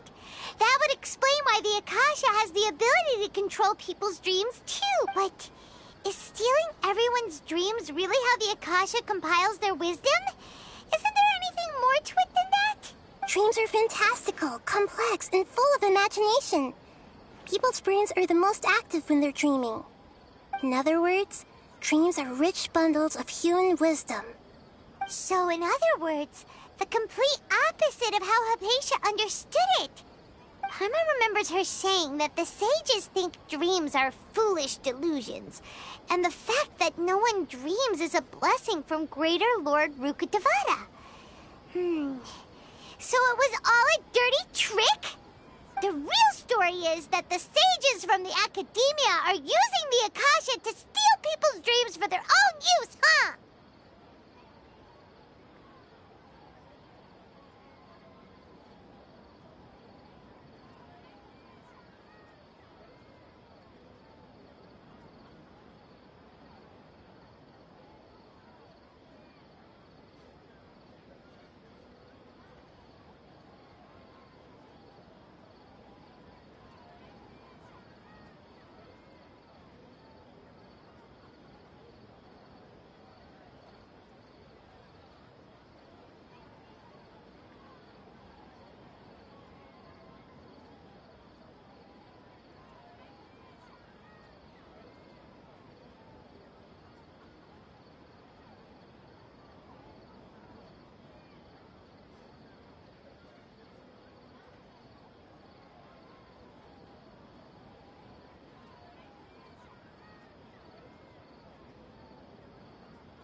Oh? By the sounds of it, you understand the current situation pretty well. So then, what about the samsara? The beep is a prompt tone for Akasha That does...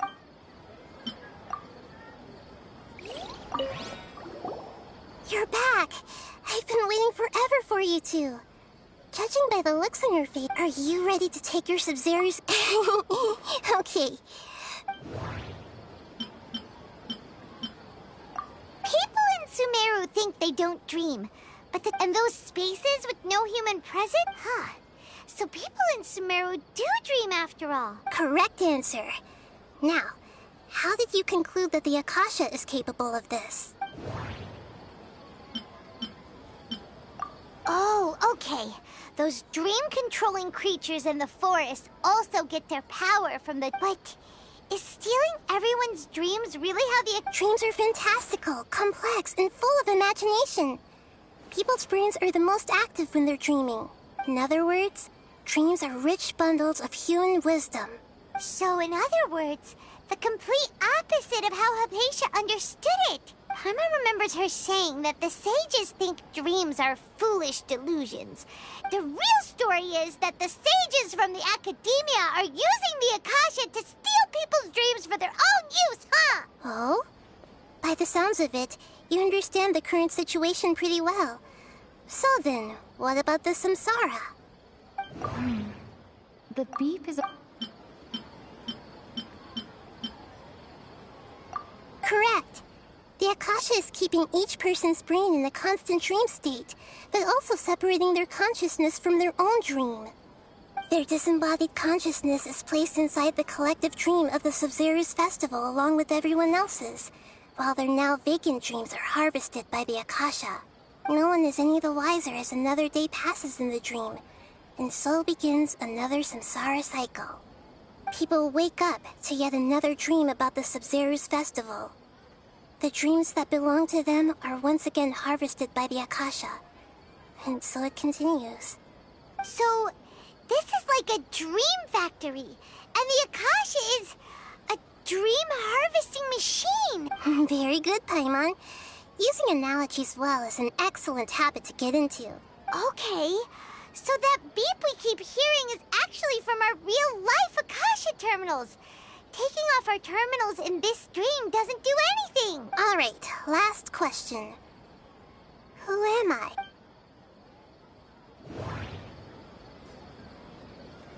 They say that alchemical divination is the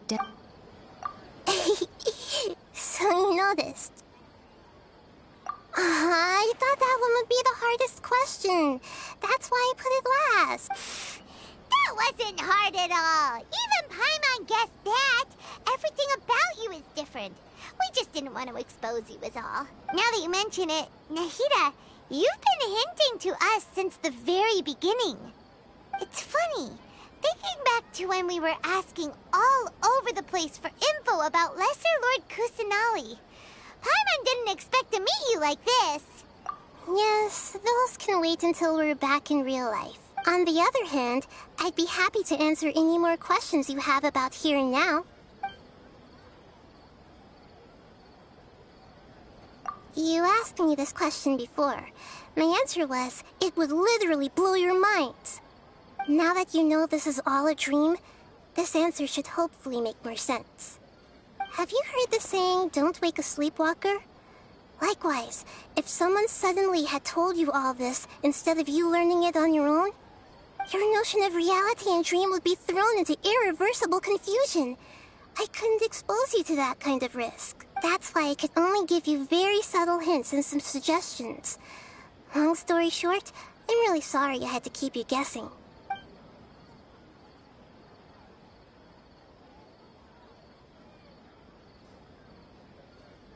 Firstly, this dream we're in is completely based on reality. People have already experienced this Sub-Zero's festival, so it would be very difficult for them to find anything that strikes them as surreal. Secondly, you're probably wondering why people don't have any memories from earlier samsara, right? That's because people don't remember their dreams most of the time anyway. And in any case, their actual dreams are being taken away from them by the Akasha. So whenever they wake up in this dream of the Sub-Zero's festival, they don't remember anything from their previous identity. That reminds Paimon. Traveler had a dream when we were in the Avidia Forest, but couldn't see what it was about after waking up. Yes. Only after receiving the blessing of Dendro can a person gain the Dendro element's dream-enhancing power. That explains the feelings of déjà vu. Meanwhile, everyone else has no idea that they are in the Sub-Zero's festival Samsara, while their dreams are stolen from them over and over again.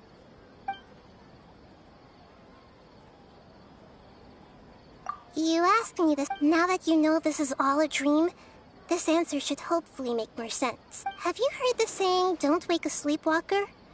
Likewise, if someone suddenly had told you all this instead of you learning it on your own, your notion of reality and dream would be thrown into irreversible confusion.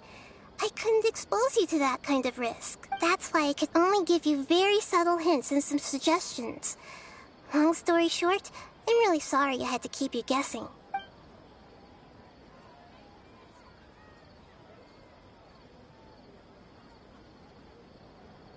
I know, right?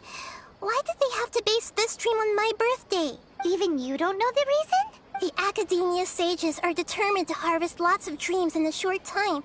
Traveler, do you have any information? Grand Sage said, go celebrate the birth. Okay, Nahida said, those spaces remind... Celebrate the birth of that god? Could it mean...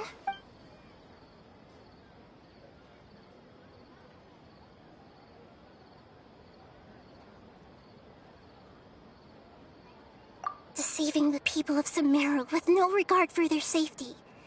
No matter what they're trying to do, this is unforgivable. After we end the Sub-Zero's festival Samsara, we have to look into them. How can the sages of the Academia do this behind their Archon's back? This is ridiculous! In the end, I'm just the moon. The real sun is long gone. A sun and a moon? Nahida's talking in riddles again. Oh, we're out of... I'll tell you how to break free of the Samsara tomorrow. See you then.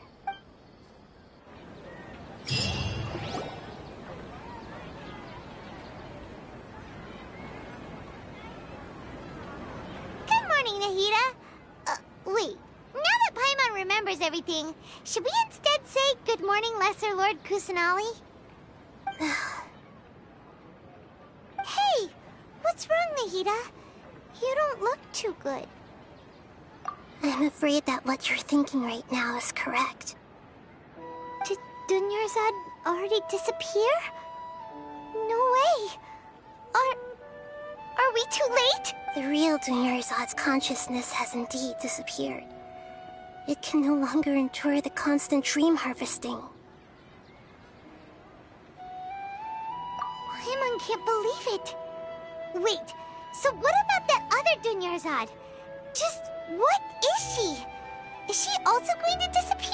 She's actually something like a puppet, but not completely. The real Dunyarzad's consciousness could no longer keep playing her role in this dream, so another Dunyarzad appeared to replace her in the dream. Just like the grass and the trees, that Dunyarzad is just a building block of the dream that helps to keep it going. But personality-wise, she's nothing like the real Dunyarzad. Puppets are stiff, and can't copy a living person's vitality. After all, they're just there as filler. You know, speaking of which, the old Dunyarzad might not have been too different from a puppet. Dunyarzad truly believed that she met you within her consciousness, and it was you who inspired her. So you do remember her after all. Yes. Back then, her family was overly protective of her. No one cared about her personality or thoughts. It was as if she only lived to stall her Elazar. I just gave her a little wisdom so she could look at life in a new way. So that she could be her own person. But even so, she's still far from it. I'm still a long way off from being a real Archon. I couldn't even save her. If I were a competent Archon, I wouldn't have let my most faithful follower die at the Sub-Zero's festival with so many regrets. Please don't beat yourself up over it, Nahida. It's the Sage's fault, and theirs alone. I'm not beating myself up. All I did was to rationally observe the distance between myself and a real Archon. Don't be like that, Nahida. Even real Archons are still allowed to be sad. To prevent more tragedies like this, we must end the Samsara as soon as possible. Great, but how do we do that? Although the Sub-Zero's festival dream is under the Akasha's control, only humans can dream. Even the Akasha is unable to create them. That means this dream belongs to a host who created it. Huh? So, how should we find that person? Well, if this is someone's dream, then everything here must come from deep within their consciousness, which means, with the power of imagination, they can change anything in this dream. Imagination? What do you mean by that? Imagination means breaking through what you perceive as normal. Like when a server at a tavern brings a plate to you, you'd naturally assume that food is on it. However, if you're the dream's host and you become aware that you're dreaming, when you imagine gold and more on the plate, the dream will respond in kind, and the server really will bring you gold and mora. But right now, our host is unaware that this is a dream. No matter how many times they're served, it will always be food. Find some way to make that person realize that they're dreaming. Usually, once that happens, the person will wake up and the dream samsara will be broken. How are we going to find them, though? If it could be anyone, it'd be like looking for a needle in a haystack. And even if we did find them, how are we supposed to make them realize they're dreaming? After all, like you said, don't wake a sleepwalker. It's extremely difficult, yes. But the only ones who can do it are you two. Remember, everything you've achieved up to this point has all been for the sake of finding the host and ending the samsara. As for me, during this time, I'll be out of town. Out of town? Are you going to that place full of dreams where the Traveler went? Yes. I want to try something. There must still be a small wisp of possibility. Hurry and go. Dreams are supposed to be fantastical, romantic, and full of pleasant surprises.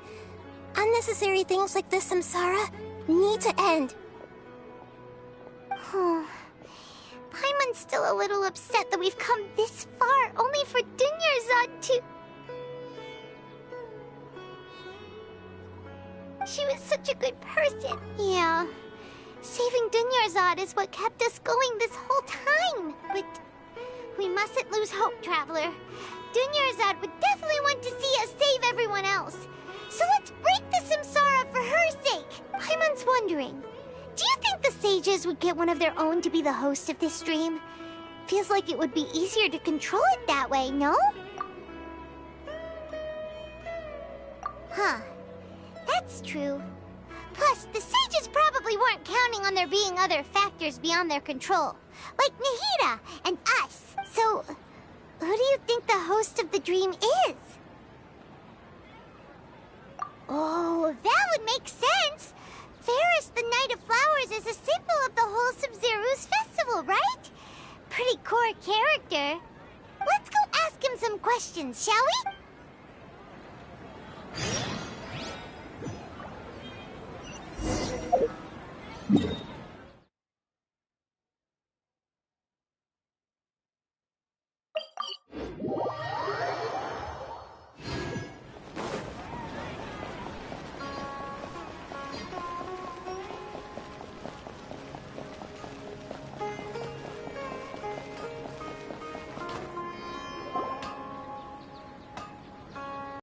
You're back. You left in a hurry last time. Is everything okay? Everything's fine. Just, it's a little hard to explain. Would you mind taking part in a little experiment with us? An experiment? That came out of nowhere. I'm listening, though. What do you need me to do? Could you make a wish? You want me to make a wish? Is that a new Sub-Zero's festival tradition or something? Less questions, more wishing! Okay. My wish. Okay. I'm a little nervous saying this out loud, but I want Miss Dunyarzad to be happy. Oh. I noticed earlier that she looked a bit down, and she wasn't really talking to anyone. She just doesn't seem like herself. She's always so gentle and kind, and all the kids love her. I've also wondered if the reason she asked me to be Fairest Knight of Flowers is because I'm special to her, or something.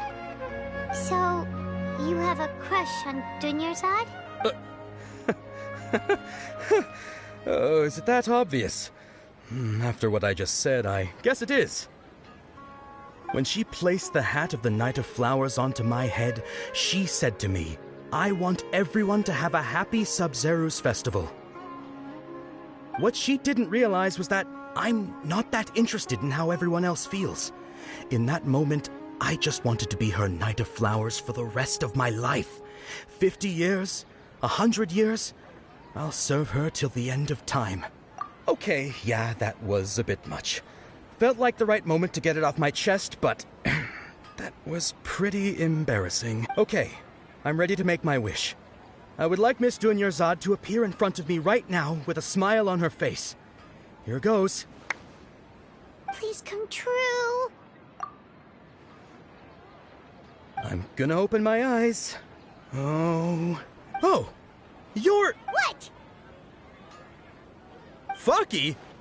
Sorry, but only one portion of Yalda candies per person. Back home you go. Nice try, you two. Anyway, never mind. I don't need to see her appear right in front of me. As long as she's happy. Guess he isn't the host of this dream after all. Should have expected it wouldn't be this easy.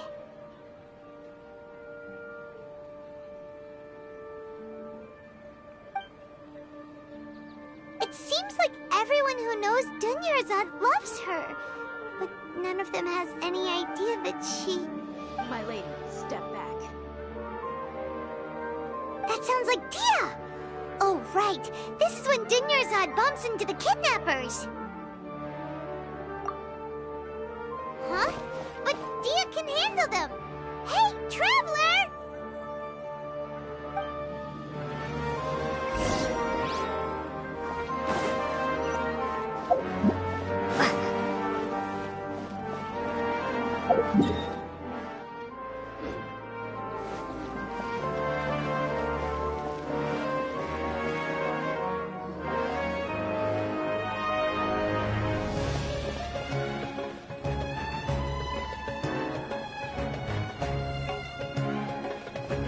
Oh, it's you. Great timing. Please take...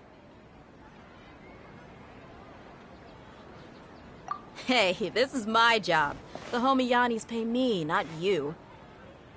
You... fine, alright. Knock yourself out. Why are you so worked up anyway? It's not like I don't trust your fighting skills. Anyway, watch yourself.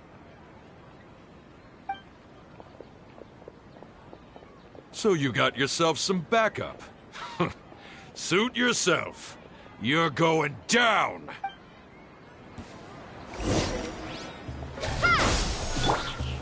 Stabilize. Hold the line. Fuse is lit. Need I'll do that. No more tricks up here. You want this one. Scatter. Germinate.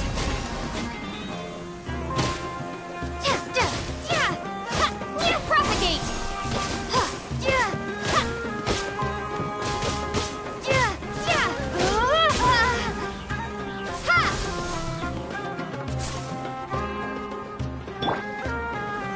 gather!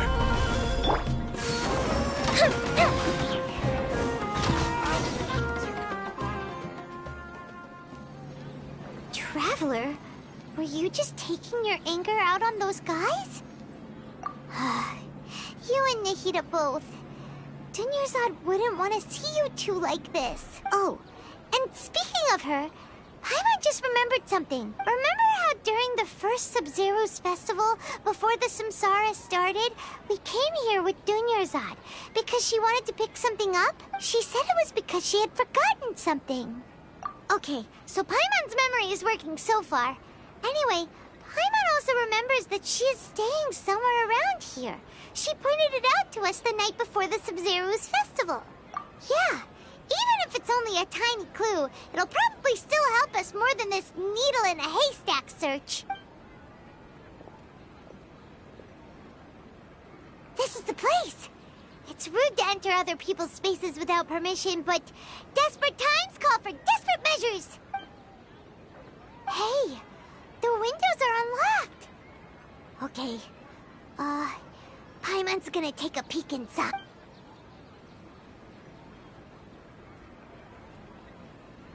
This was only a temporary residence, so there was pretty much nothing inside except this book on the table. Should we open it?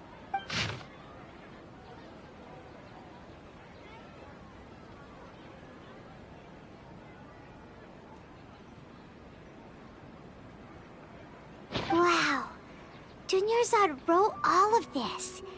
Sounds like she was always thinking of us even while we were away.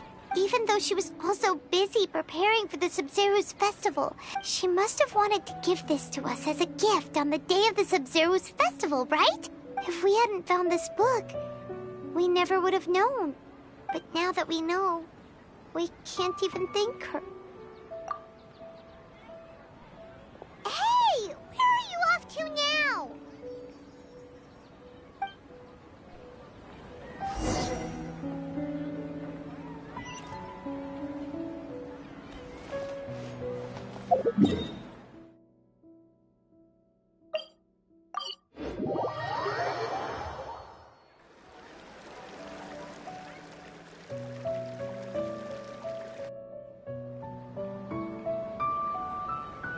It's Dunyarzad's puppet.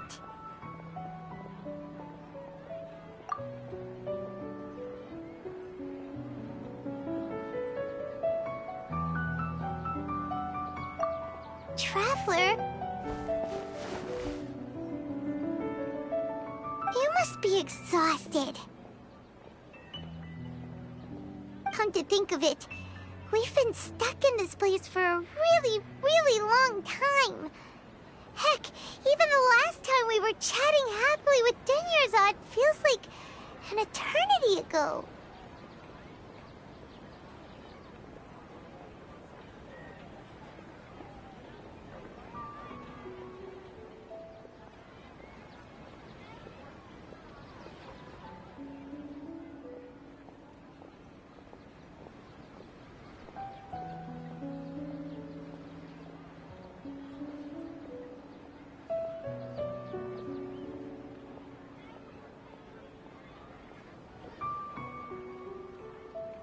Paimon still remembers when we were sitting here, and the way her eyes sparkled when she talked about Nilou's Dance of Sub-Zeros.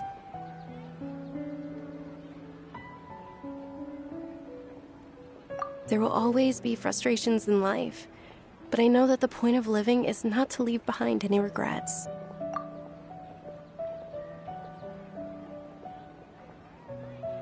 That was what the real Dunyarzad said, wasn't it? Does that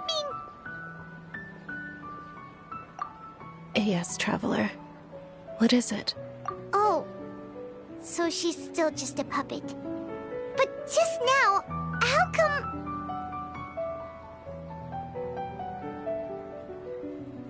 What? Where are we going this time?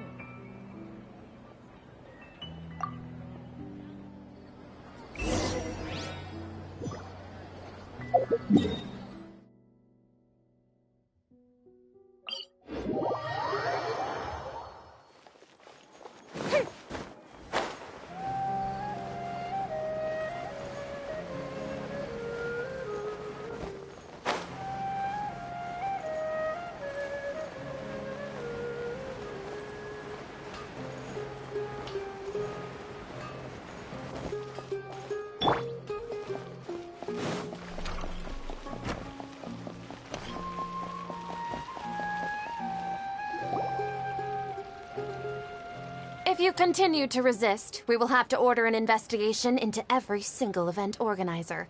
The Grand Sage has already granted you much leniency. I advise that you exercise tact. How did things turn out like this?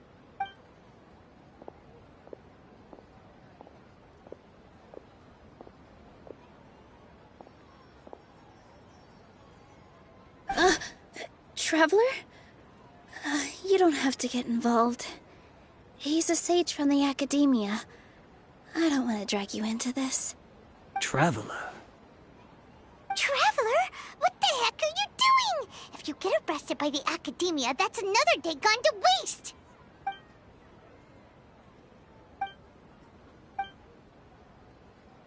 Wait, they're not reacting. Have they been scared stiff? Oh, of course! If this is the Sage's plan, they wouldn't put themselves through this! So they're just substitutes! What is this? What happened to the Grand Sage and his entourage?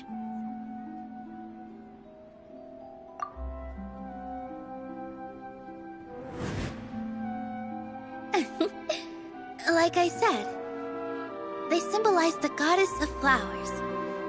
It's just a shame that all the real Patisaras went extinct after her death. Yes. The Greater Lord brought forth new Patisaras in memory of the goddess of flowers. But she ultimately could never truly replicate that beautiful shade of purple.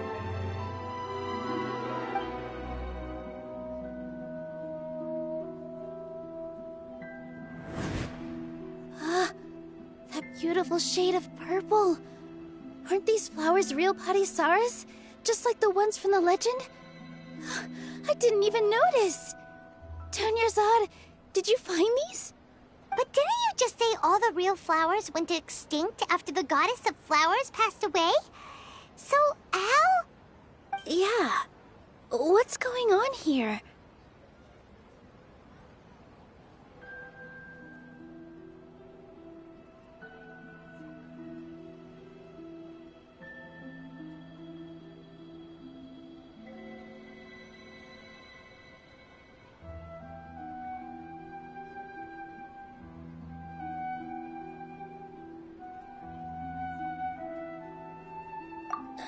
Huh? You guys are acting weird. But okay, I'll try.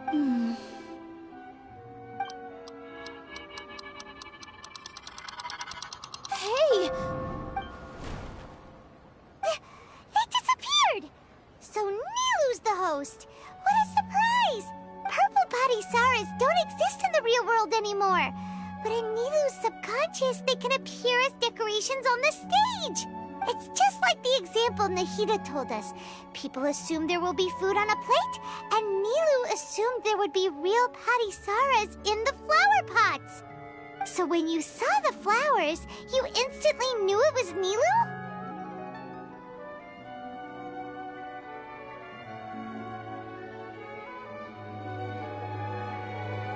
But if we want to end the samsara, we need the host to become aware that they're dreaming. How should we make Nilu realize that? Am I dreaming? Huh? So I'm right. Is this Lesser Lord Kusanali responding to our celebration of the Sabzeruz festival? Wrong guess, but you aren't completely wrong either. The point is, what made you think this is a dream? As far as you know, people in Sumeru don't dream, right? Yeah, but have you heard the tale of the first sage? To prevent a calamity, he went on a journey to find the Dendro Archon. Ooh, sounds familiar. Dunyarzad told us a story like that when we first arrived in Sumeru City. So it was about the first sage, huh? Yep, but in the part you heard, he hadn't become the first sage yet. There's more to the story. His piety and wisdom were acknowledged by the Dendro Archon, and she finally gave her blessing to him. All kinds of spectacular scenes appeared in front of the first sage. as if all the knowledge in the world was being painted onto a canvas right before him. He was captivated. After who knows how long, he mastered all the knowledge he could comprehend. Afterward, he said to the Dendro Archon, "I miss my parents, my wife, and my children. I've been away from home for far too long. They must be worried." The Dendro Archon smiled. The next second, the sage found himself lying in his bed, as if he had just woken up from a dream. His wife, lying next to him, said, "You're off to search for the Dendro Archon today, aren't you? Have a safe journey, my love." In the end, the first sage took care of many disasters in Sumeru City and founded the Academia. What a happy ending. So, the first sage was dreaming ever since the beginning of the story? He never went on his journey? Yes. But his faith and determination were conveyed to the Dendro Archon, so she blessed him in the form of a dream. Paimon understands where you're coming from now. That's a really interesting connection. But we really gotta wake up soon, like the sage in the story. I see.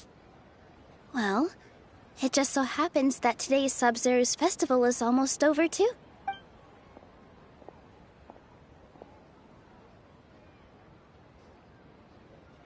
Since we're in a dream, let's make this final dance of Sub-Zero's as beautiful as we can.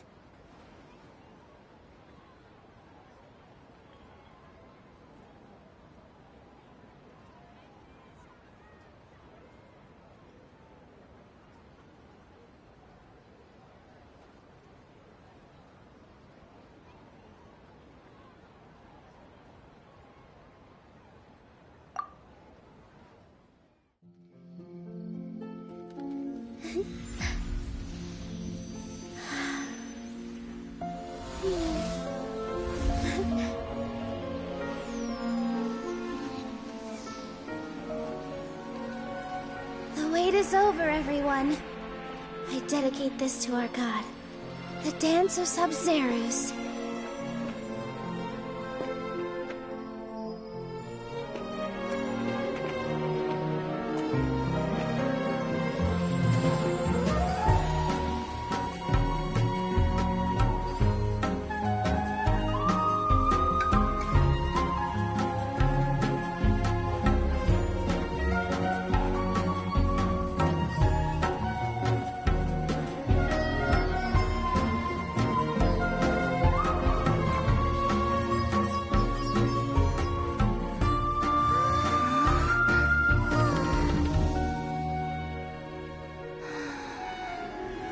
I'd be lying if I said I had no regrets. I would have loved to see Nilou's dance.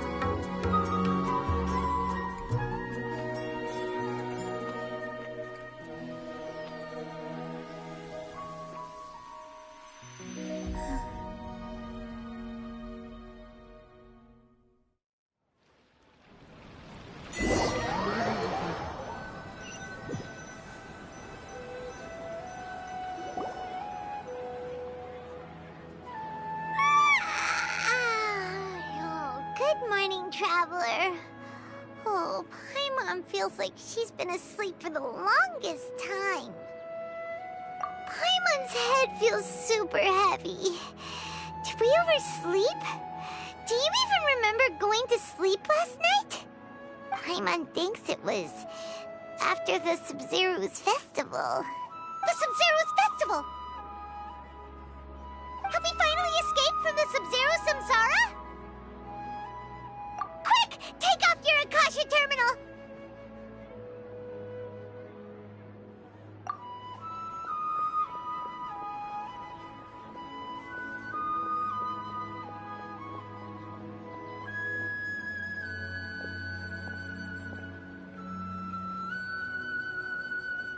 She's not in her room. What happened? Huh? What usual spot?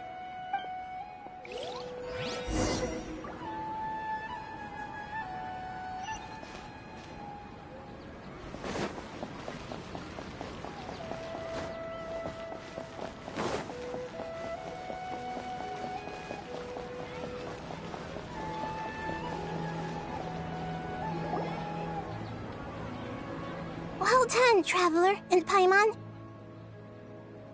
And thank you, Dunyarzad, for organizing the Sub-Zero's festival for me.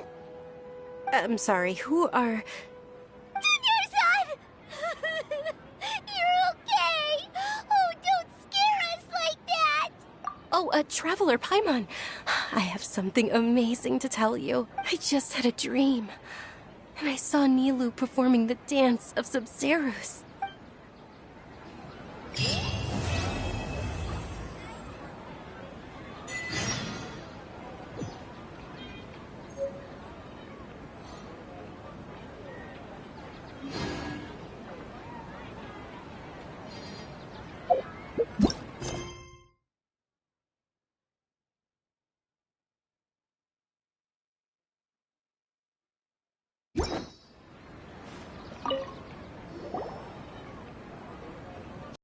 Actually Nahida, aren't you? Paimon felt like Catherine was acting weird when we met at the Sub-Zero's festival. And... Dunyarzad, did you save her? It's a really long story. We shouldn't disturb her. Her consciousness is still weakened. Let's chat somewhere else. How about by the Traveler's favorite bench?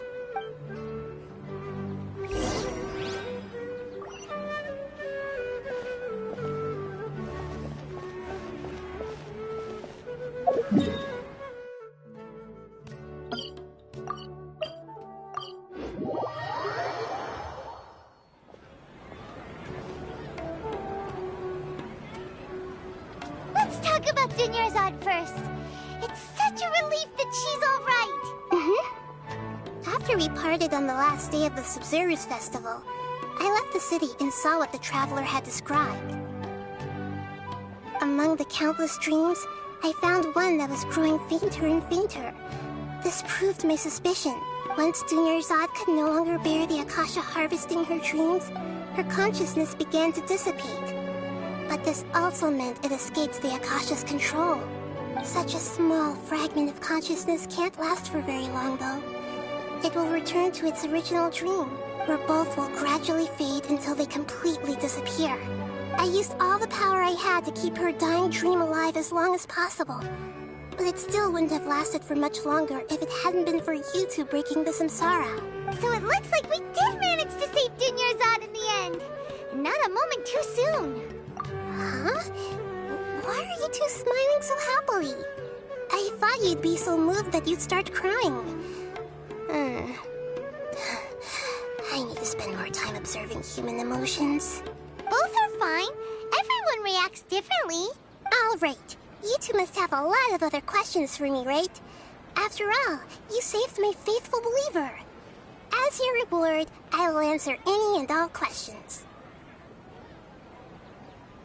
At the Avidia forest, there was this incense that made the Traveler fall unconscious and dream of a huge tree and a red sky. You also heard someone's voice, right? It said world and forget me. Yeah, so you do know. We've been wanting to ask you what that was about, and if the red sky was related to Conria. It seems like the Traveler established a connection to Irminsul. That was a message left by Greater Lord Rukkhadevata's residual consciousness in Irminsul. Perhaps her last memory before she died. As you two probably know, Greater Lord Rukkhadevata disappeared after the disaster in Conria. The timings of these events do line up, so your suspicions are reasonable. A message from Greater Lord Rukkhadevata? We thought it was from the Scarlet King. The Scarlet King? That god who died even longer ago? Some present-day desert dwellers still worship him. You probably just heard some of their conspiracies. Okay, so what does the message mean? I still haven't managed to decipher it. Even the Akasha isn't currently capable of doing that. Greater Lord Rukkhadevata's residual consciousness in Irminsul seems to be contaminated with something that has a very dangerous aura to it. Many devoted scholars go mad as soon as they connect their consciousness. I've warned the Academia about this many times, but people still keep falling victim to it. But I believe this is the key to saving Irminsul. That's why I've kept trying to decipher it. So the tree in the vision was Irminsul? Oh, Tainari also said that Irminsul is sick! Is it because of the contaminated consciousness? But even if you can't figure out what that vision was all about, it seems like our search for you was all in vain. The Traveler wasn't affected after coming in contact with that consciousness. I've never seen anyone like that. With you here, we may have a chance at deciphering it. No, we must decipher its secrets. I've already eliminated all other factors that might affect Irminsul. This is the only one left. This puzzle has life and death at stake. It could determine Irminsul's fate, as well as Tevat's.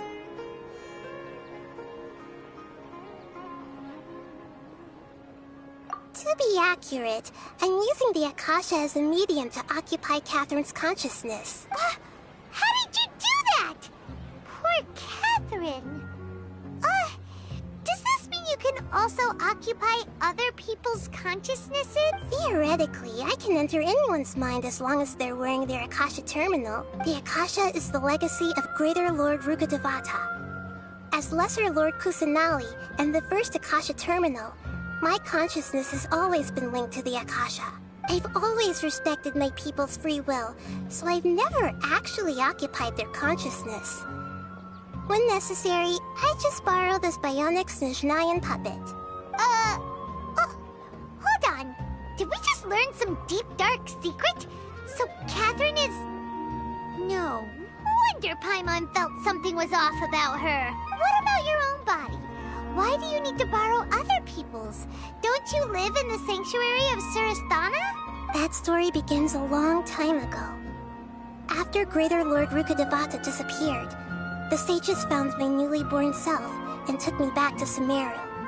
At that time, I was young and weak. The sages kept me in the sanctuary of Surasthana, ostensibly for the sake of protecting me. But I've hardly heard from them since. However, I do understand that they had hoped to find Greater Lord Rukkhadevata instead of me, a symbol of her passing. So, the sages basically put their new Archon under house arrest? How dare they! Why don't you teach them a lesson, Nahida? In some ways, they aren't wrong. Greater Lord Rukkhadevata was omniscient and omnipotent. Even after her death, the Akasha is still empowering this nation. And I'm still really far away from being able to call myself the God of Wisdom. Moreover, the Academia is also more proficient at governing this country. My existence has little meaning. Yeah, you got a lot of believers.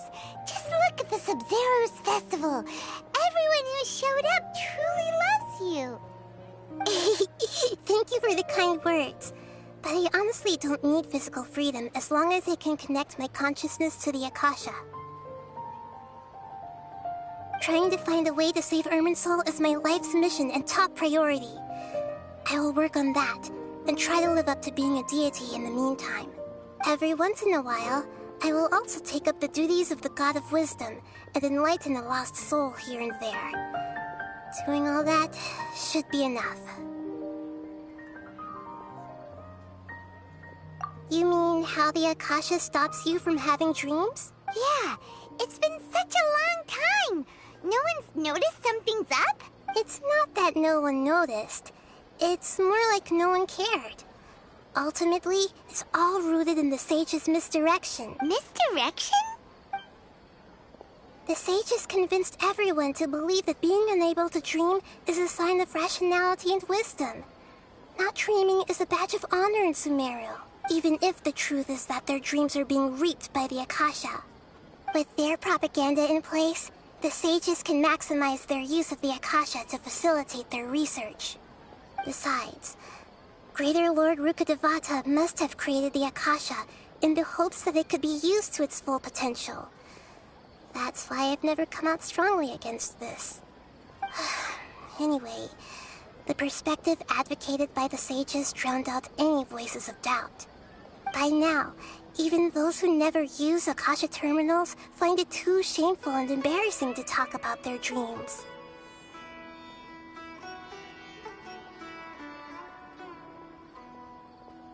Got it.